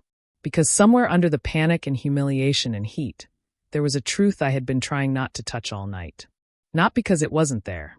Because once I admitted it, I wouldn't be able to pretend this was only instinct anymore. I looked away. Toward Lucian. Bad choice. Because he was watching me too closely. too knowingly. Like he could see the shape of the answer in the way I was breathing. In the way I kept looking at them and then away. In the way my body kept reaching before my mind could drag it back. Lucian pushed off the window frame at last. Slowly. Carefully. Not crowding me. Just stepping close enough to be felt. Then don't say it, he murmured. My pulse jumped. What? He stopped at the side of the bed. His expression was unreadable now, but his voice had gone softer than I'd ever heard it. That was somehow more dangerous than anything else he'd done. You don't have to explain yourself to us tonight. I stared at him, then at Cashin, then back at Lucian, and something in my chest gave way with a quiet, humiliating crack. Because that was it, wasn't it? The reason I was losing this fight. Not because they were forceful. Not because they were impossible to ignore. Because every time I was sure they'd push too far, they stopped just short of it. Every time I thought they would use my weakness against me, they held still and made room for me to choose. That should not have made them more dangerous. It did, because now wanting them couldn't be blamed entirely on fear. I hated that truth. I hated them for making me face it. And I hated myself most for what came out of my mouth next. Stay close, I whispered. The room changed instantly. Not violently. Not sharply. Something deeper than that. Something final. Cashin went still. Lucian's expression shifted into something so quietly intense it made my stomach drop. I looked away immediately. Too late. They had heard. And worse. They understood exactly what I meant. Not touch me. Not yet. Not leave me alone. Just stay. Be near. Don't let me fall apart alone. And apparently that single request was enough to break whatever fragile thread of restraint still existed in the room. Cashin moved first. Slowly enough that I could stop him. I didn't. He sat on the edge of the bed beside me. The mattress dipped under his weight. The heat of him settled into the space next to mine like something inevitable. My breathing changed instantly. Lucian saw it and made a quiet, irritated sound under his breath, like he resented Cashin for winning proximity by virtue of being the one who looked most like a military-grade safety blanket. That thought was so absurd I almost laughed. Almost. Then Lucian sat on the other side. Not as close. Not at first. Just enough that suddenly I was bracketed between them without either of them actually cornering me. And somehow that was so much worse. The bed felt smaller. The room felt hotter. My entire body became painfully aware of the fact that I was between two alphas who wanted me badly enough to shake each other apart and were still, somehow, holding perfectly still for my sake. That realization nearly undid me on the spot. I pressed the heels of my hands into my eyes. This is insane. Lucian's voice came from my left. Low. Almost amused. Probably. Cashin's from my right. Flat. Immediate. Yes. I dropped my hands and glared at both of them. That was a mistake too. Because they were both looking at me now. Not with mockery. Not with pity. With that same unbearable focus that made it feel like I had become the center of a gravity field I no longer had the strength to escape. My throat tightened. Then another wave hit. Harder. My body folded slightly before I could stop it. A sharp breath tore out of me. Cashin's hand moved first, then stopped halfway. Lucian's did too. Both of them had instinctively reached. Both of them had caught themselves. The sight hit me somewhere I wasn't prepared for. Something about the restraint of it. The care. The refusal to touch me without permission even now. It cracked something open in me. My eyes burned. No. Absolutely not. I was not going to cry in front of them. I would rather die. Lucian noticed first. Of course he did. His voice changed immediately. Gone was the teasing. Gone the silk. What remained was something stripped bare and quiet. Kale. That nearly broke me. I turned away fast enough to make my neck hurt. Too late. Cashin saw it too. His voice dropped lower. Closer. Hey, that was worse. Much worse. Because it wasn't Cashin's usual tone. No edge. No command. Just that one soft, grounded word spoken like he was trying to hold the room together with his voice alone. And that was what finally did it. Not fully. Not dramatically. Just one ugly, humiliating crack in my breathing. One broken inhale I couldn't hide in time.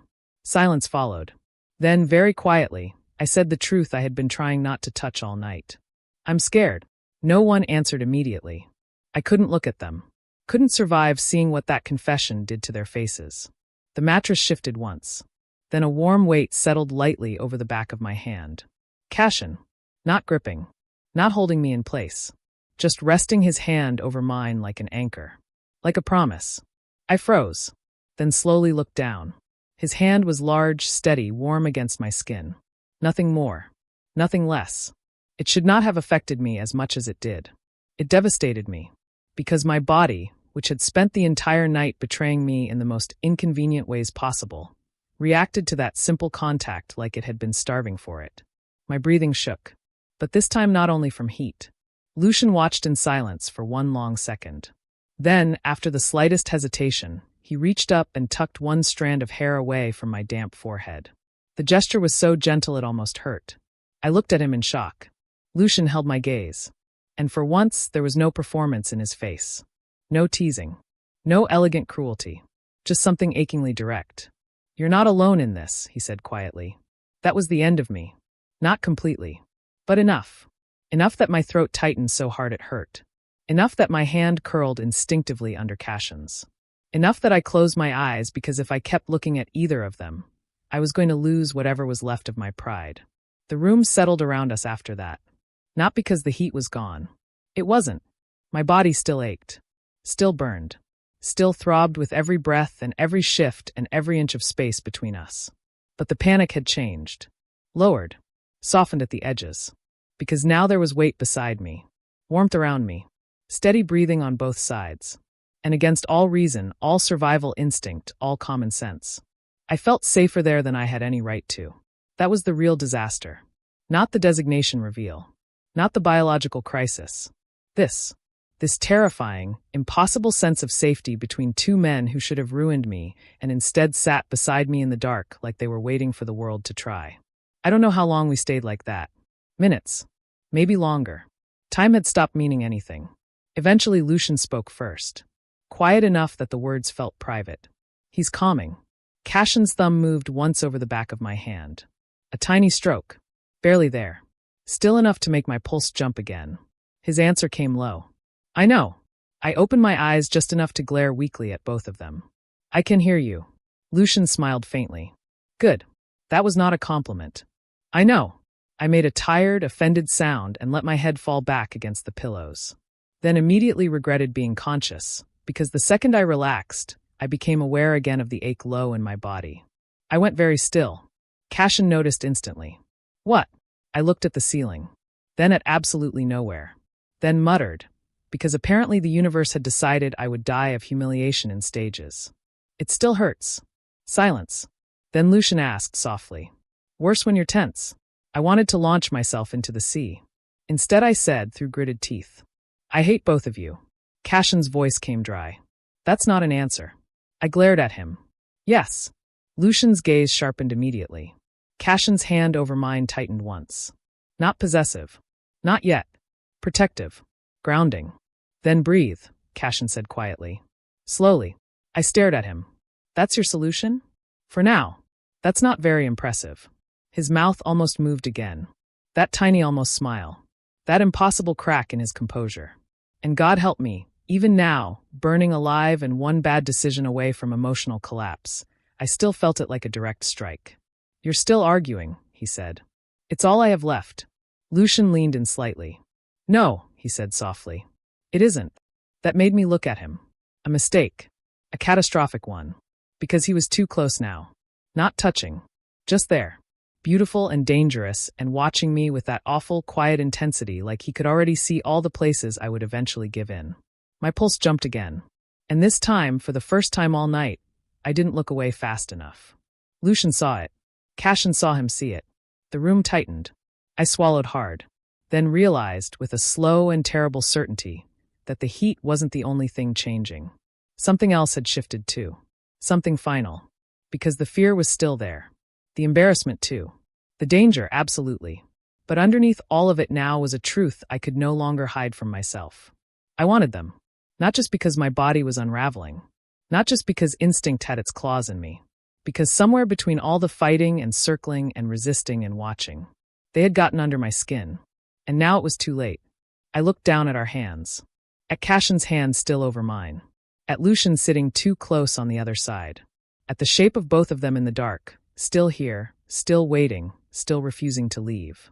And I understood, with devastating clarity, that this was the point of no return. My life before tonight was already over. Whatever came next, whatever this became, I was never walking out of it the same. Cashin must have seen something change in my face, because his voice dropped lower when he spoke, quiet enough that it felt like a secret. Kale. I looked up. His gaze held mine. Steady, unflinching, and for once there was no warning in it. No distance. Just the truth. You don't have to fight us tonight. My breath caught. Lucian's voice came from my other side. Soft. Silken. No less serious. Not when you're already exhausted. The room blurred around the edges for one awful second. Not from tears. From relief. And maybe that was the most dangerous thing of all. That my body could be in crisis, my world could be collapsing, my identity could be splitting open. And the thing that finally made me unravel was kindness. I looked between them once, then exhaled shakily. And because there was no point lying anymore, I whispered the final truth into the dark. I don't think I can leave either of you now. Silence.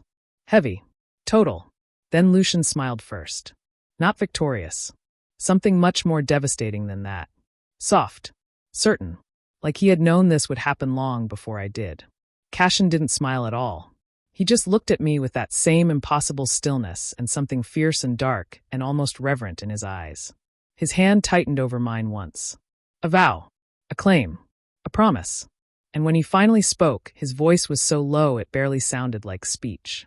You were never going to. The words should have terrified me. Instead, lying there between them in the dark, burning and exhausted and far too honest for my own survival. They felt like the first irreversible thing I had ever chosen. By morning, I knew two things with absolute certainty. The first, my body had told the truth before I was ready for it. And the second, much worse than the first, was that once Cashin and Lucian had me like this, close and trembling and too undone to lie, they were never, ever going to let me go. And maybe the most dangerous part of all was that by then, I wasn't sure I wanted them to. I knew something was wrong 3 days before I admitted it, which frankly was very on brand for me. Because when your life has already derailed into transmigration, hidden designation, 2 obsessive alphas, and a heat-induced emotional collapse, apparently your first instinct when something new goes wrong is not seek help. It's pretend nothing is happening until the problem becomes legally undeniable. So naturally, when I started waking up nauseous, dizzy, and irrationally offended by the smell of coffee, I ignored it. When my body felt heavier somehow, slower in a way I couldn't explain, I ignored that too. When Lucian looked at me over breakfast on the 3rd morning and said, "You've been glaring at your toast for 2 full minutes. Are we concerned, or is this personal?" I still ignored it, which was impressive. Truly, Olympic-level denial. I sat at the kitchen island in Cashin's penthouse, because apparently I lived there now, which was a separate emotional crisis I had not unpacked and did not intend to, and stabbed at a piece of buttered toast like it had personally betrayed me. The kitchen was all cold marble, soft morning light, and expensive silence. Cashin stood at the espresso machine in a black dress shirt with the sleeves rolled up. Lucian was across from me in silk sleepwear that looked criminally elegant for a man who should not be allowed to exist before noon. And me? I was sitting there in one of Cashin's oversized shirts and a pair of sleep shorts, feeling vaguely murderous and deeply suspicious of my own internal organs. It was humiliating. I hated all of them, especially myself. Lucian took one look at my face and lifted a brow. That expression suggests either emotional collapse or mild food poisoning. I glared at him. "You're very committed to making me worse." "No," he said smoothly. "Just committed to accurate observation." Cashin turned from the counter and set a mug down in front of me. Tea, not coffee, because apparently he had noticed I'd stopped touching caffeine yesterday after nearly throwing up in the car and had simply adjusted. Without comment, without asking, without making it weird. That should not have affected me as much as it did. It did. I stared down at the steam curling from the cup, then muttered, because I hated sincerity before breakfast. "Thanks." Cashin's gaze flicked over me once. Sharp. Quiet. Too observant. "Drink." I narrowed my eyes. "You're not subtle." "I'm not trying to be." Lucian sighed dramatically. "How romantic. One tells you to hydrate. The other stares like a prison warden. I can see why you're attached." I turned toward him slowly. "You are a disease." Lucian smiled over the rim of his cup. "And yet you keep me." That would have landed better if my stomach hadn't chosen that exact moment to roll violently. My face must have changed because Cashin moved before I did. 1 second he was by the counter. The next he was at my side. His hand landed at the small of my back, just as I shoved away from the stool and made it 3 steps toward the sink before dry heaving like my dignity had not already suffered enough this month. Silence. A long, terrible silence. Then Lucian's voice behind me. Very calm. Very soft. Very dangerous. Well, I closed my eyes. No. Absolutely not. No one say it. No one even think it. Cashin's hand remained at my back. Warm. Steady. Infuriatingly grounding. He didn't rub circles. Didn't crowd. Didn't say anything humiliating like, "Are you okay?" Which was good. Because if he had, I might have actually dissolved into molecules. I rinsed my mouth, straightened up, and stared into the sink like it might open into another universe if I hated this one hard enough. Then I said to absolutely no one, "I'm going to become a monk." Lucian was silent for 1 beat. Then, "That seems biologically unlikely." I turned around and pointed at him. "You're the first person I'm haunting if I die." A touching promise. Cashin's hand slid away from my back only after he was sure I was standing properly again. That tiny withdrawal of warmth left my skin feeling irritatingly aware of itself. I hated that too. He looked at me once, then said, in the tone of a man delivering a verdict, "We're going to the clinic." I laughed. Not because it was funny, because it was so predictable it looped back around into absurdity. No. Cashin did not blink. Yes. Lucian stood from the table and crossed his arms. For once, I'm inclined to agree with our resident tyrant. I looked between both of them, then at the ceiling, then back at them. You know, in another life, I'd have considered murder. Lucian smiled. And yet here you are. Soft. I wanted to launch the tea at his face. Instead, I folded my arms and glared. I'm not going to a clinic because I threw up 1 time. Lucian tilted his head. Twice. I stared at him. Excuse me? Once yesterday morning, he said. Once just now. A pause. Then he added with unbearable smoothness. You also nearly gagged when the driver opened a protein shake in the car. My mouth fell open. Then shut. Then opened again. Why do you know that? Lucian looked offended. Because I have eyes. Cashin's gaze had not left my face once. That was worse. Much worse. Because unlike Lucian, Cashin didn't pile on commentary when he was concerned. He just watched. Quietly. Carefully. Like he was collecting every symptom and filing it away somewhere dark and permanent. That should not have made my pulse jump. It did. I looked away first. A tactical retreat. A coward's maneuver. A survival strategy. Take your pick. Then I muttered. Fine. Lucian smiled immediately. I hated him. I'm sorry, I said flatly. Did you just look pleased? Deeply. Cashin was already reaching for his keys. Of course he was. Because once Cashin decided something, reality simply had to catch up. I crossed my arms tighter and watched him move through the kitchen like a man who had already decided this day belonged to him. Broad shoulders. Controlled expression. Sleeves rolled up just enough to make me irrationally aware of his forearms. A problem. A serious one. Lucian passed by me on the way out and leaned just close enough to murmur near my ear. If you are pregnant, I'll never let you live this down. I turned to him slowly. If I am pregnant, I'm pushing you down the stairs first. Lucian's smile sharpened. Liar. He stepped away before I could decide whether homicide was still a viable option. And somehow, despite the nausea and dread and very real possibility that my life was about to become much worse, my pulse still skipped watching them both move around me like I was already the center of their day. That should have alarmed me more than it did. It didn't, which was probably its own diagnosis. The private clinic was too quiet, too polished, too expensive, which made sense because apparently Cashin did not believe in ordinary hospitals if he could instead buy half the building and glare at medicine until it behaved properly. The waiting room smelled faintly of antiseptic and money. I sat in a leather chair with my arms crossed and one knee bouncing despite my best efforts to look like a man in control of his own life. I was failing. Spectacularly. Lucian lounged beside me like he had been born to make elegant people in waiting rooms nervous. Cashin stood by the window taking a phone call in a voice so low and cold that I felt vaguely sorry for whoever was on the other end. Not enough to ask, but enough to note. I hated how domestic this had become. How natural it looked. One seated at my side, one standing guard. Like this was normal. Like the three of us had always existed in the same orbit.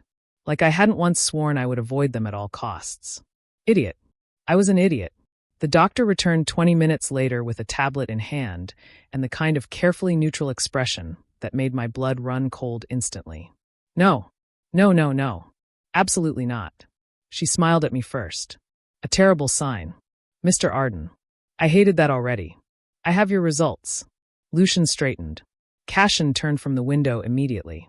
And for one brief, surreal second, I realized all three of us had gone tense in completely different ways. Me. Panic.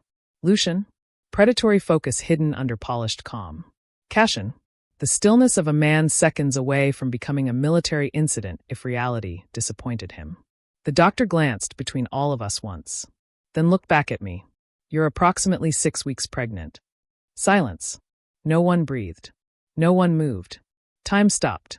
The room itself seemed to recoil from the sentence.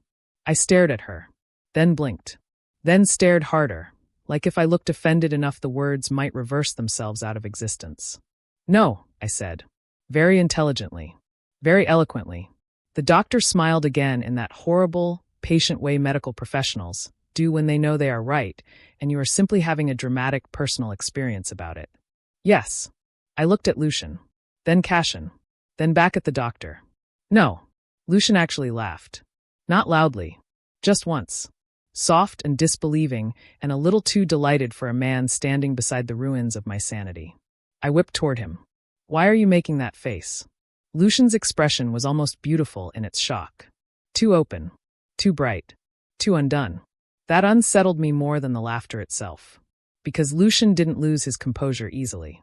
And right now, something in him had cracked clean through. He looked at me like he'd just been handed the moon. That was terrifying.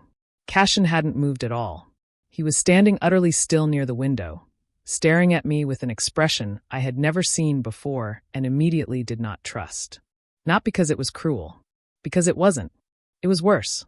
Something fierce and quiet and devastatingly possessive had entered his face so completely that for one horrifying second, I forgot how to breathe. The doctor kept speaking. I think. Words like viable, early stage, monitoring, recessive designation anomaly, rare, but not impossible floated through the air like useless decorative confetti. I heard none of it, because all I could think was, I'm pregnant. And underneath that, oh, this is how I die. I laughed once. It came out a little unhinged. Then again. Then I pressed both hands over my face because if I didn't physically contain myself, I was going to either cry, pass out, or commit arson in a medical facility. Probably all three. From somewhere beside me, Lucian asked the doctor something about supplements and hormone stabilization. Cashin asked about stress thresholds, security, and whether the clinic staff had all signed the correct confidentiality agreements. That last one made the doctor pause, which honestly was fair. I dragged my hands down my face slowly, then said into the room at large, I'm going to throw myself into traffic. The doctor looked alarmed. Lucian reached over and took my wrist before I could make any dramatic symbolic gestures toward the door. His grip was warm and elegant and annoyingly gentle. No, you're not. You can't know that. I know many things. I glared at him. I hate you. Lucian's thumb brushed once over the inside of my wrist. Barely there. Still enough to make my pulse trip over itself. His smile softened. That was somehow much more dangerous than his usual sharp one. No, he said quietly. You don't. That shut me up. Which was irritating. Because I should have had a comeback. Instead, I just sat there, pregnant and furious and devastatingly aware that neither of them looked remotely upset by this. If anything, they looked worse. Not distressed. Not trapped. Not burdened. Claimed. That was the word. They looked like men who had just been handed something sacred and irreversible and were already rearranging the world around it. Around me. That realization hit somewhere low and deep and terrifying. The doctor finished speaking eventually. We left with supplements, instructions, and an appointment schedule so detailed it felt militarized. Cashin carried the folder. Lucian carried the medication bag. And I carried the crushing realization that I was apparently no longer in charge of my own atmosphere. By the time we got back to the penthouse, I had entered a state of numb, offended silence. Not graceful silence. Not stoic silence. The kind of silence where your entire personality temporarily collapses under the weight of too much information, and all you can do is glare at architecture. The elevator doors opened. I walked out first, shoes silent against polished wood, hands clenched, thoughts spiraling. The apartment felt different now. Not because it had changed. Because I had. Because suddenly every room looked less temporary. Every corner less escapable. Every soft domestic detail more dangerous. The throw blanket Lucian kept stealing from the sofa. The extra shirts of Cashin's in my side of the closet.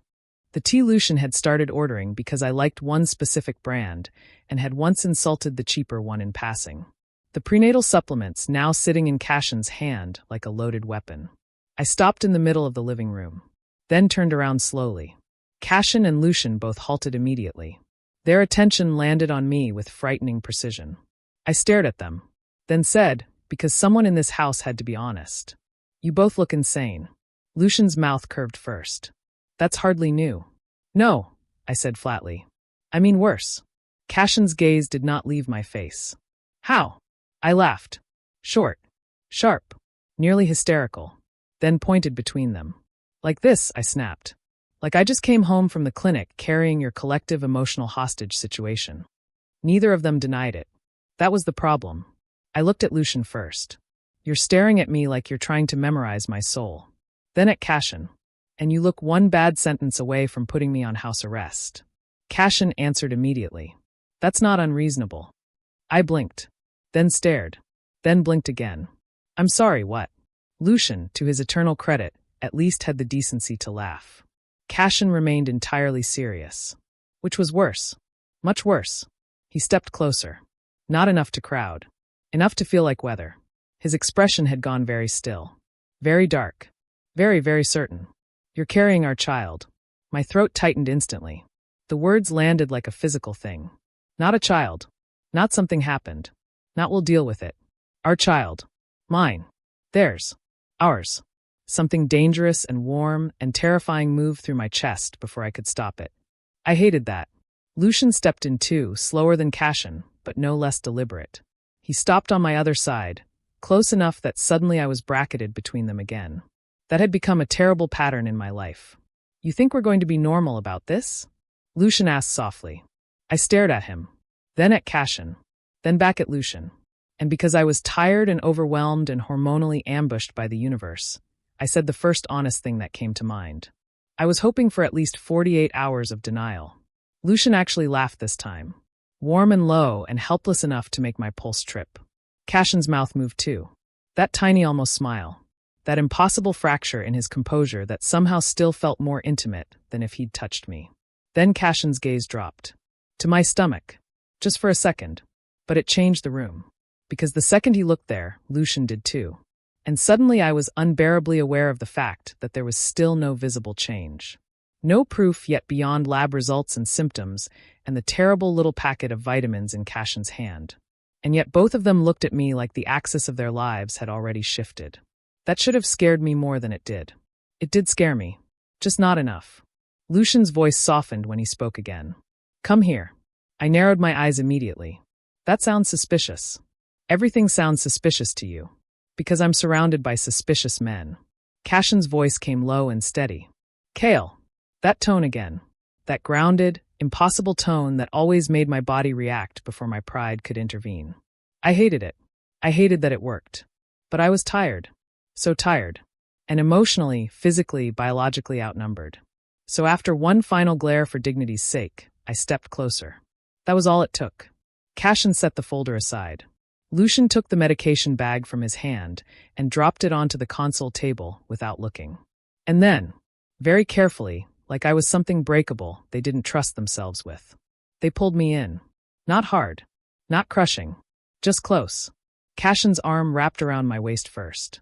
Lucian's hand settled at the back of my neck. And suddenly I was held between them in the center of the living room with the city spread out behind us, and their warmth closing around me from both sides like the world had narrowed to this exact shape. My breath caught. Not from panic. Not entirely. Something worse. Something softer. Something far more dangerous. Because their scents wrapped around me instantly. Cashin's dark, steady grounding presence. Lucian's smooth, sharp warmth. And under it all, something in both of them had changed. The edge was still there. The obsession too. But now it had fused with something almost frighteningly tender. Protective. Devoted. Final. I closed my eyes for 1 second. Then muttered into the fabric of Cassion's shirt. This is a nightmare. Lucian's fingers slid once through the hair at the nape of my neck. A soothing gesture so instinctive it nearly undid me. And yet you're not leaving. I made a weak, offended noise. I'm reconsidering daily.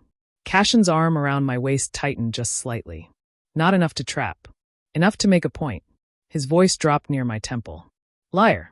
That hit much harder than it should have. Because he was right. And I knew he was right. And apparently they both knew it too. That was the real disaster. Not the pregnancy. Not the hidden Omega designation. Not even the fact that I had transmigrated into a doomed second male lead and somehow still managed to make every possible decision that trapped me deeper. No. The disaster was this. I was standing between them, carrying their child, wrapped in their warmth while my entire life quietly locked itself around a future I had once sworn I would never let happen. And the worst part, the most humiliating, dangerous, irreversible part, was that somewhere along the way, I had stopped wanting to escape it. Lucian tilted my chin up gently, just enough to make me look at him. His expression had gone softer than I had ever seen it. Still dangerous. Still Lucian. But stripped down to something so quietly possessive it made my stomach tighten. Do you understand, he asked softly, how impossible it is for us to let you go now? I stared at him. Then at Cassion. Cassion didn't interrupt. Didn't soften the statement. Didn't deny it. He just looked at me with that same dark, steady certainty and let the truth stand where it was. That should have frightened me. It did. But not in the way it once would have. Because now, held there between them with one arm around my waist and one hand at my neck, I understood something much more dangerous than fear. I understood that they meant it. Not as a threat. As a vow. Lucian's thumb brushed once over my jaw. Cassion's hand spread more securely against my side. And suddenly the shape of my future became brutally, beautifully clear. Not simple. Not peaceful. Definitely not normal. But clear. There would be no version of my life untouched by them anymore. No clean escape route. No graceful exit. No return to before. Just this. Their warmth. Their obsession. Their impossible, relentless devotion. And the tiny life now tying me to them in a way even I could no longer deny. My throat tightened. Then, before I could stop myself, I laughed. Softly. Tiredly. At the complete disaster of my own existence. Lucian frowned faintly. What? I looked between both of them. Then shook my head once. I just realized, I said quietly, that I really did fail at escaping this story. Lucian's mouth curved. Cassion's gaze deepened. And then Cassion said, in that same low voice that always felt like the final word on everything. No. His hand slid slow and deliberate over my waist, then settled, warm and protective, low against my stomach. Lucian's expression changed instantly. Something fierce and molten passed through his face before he stepped closer too, his palm covering mine where it rested against the front of Cassion's shirt. And between them, with both of their hands anchoring me in place, Cassion finished quietly. You survived it. The words hit harder than anything else that day. Harder than the diagnosis. Harder than the clinic. Harder than the terrifying shape of the future waiting for me. Because that was the truth, wasn't it? I had entered this world trying to outrun a tragedy. Trying to avoid the fate of a man everyone had already written off. Trying to escape the role of the second alpha destined to be destroyed. And somehow, I had ended up here instead. Alive. Wanted. Held. Ruined beyond repair, yes. But loved in the most dangerous way possible. I swallowed hard. Then let my forehead fall lightly against Cassion's shoulder. Lucian's hand remained warm over mine. Cassion's arm stayed locked around my waist. And for the first time since arriving in this world, I let myself stop resisting the truth. There was no leaving now. Not really. Not from them. Not from this. Not from the future already taking shape beneath my heartbeat. And maybe the most terrifying thing of all was that when I finally accepted it, it didn't feel like losing. It felt like being caught.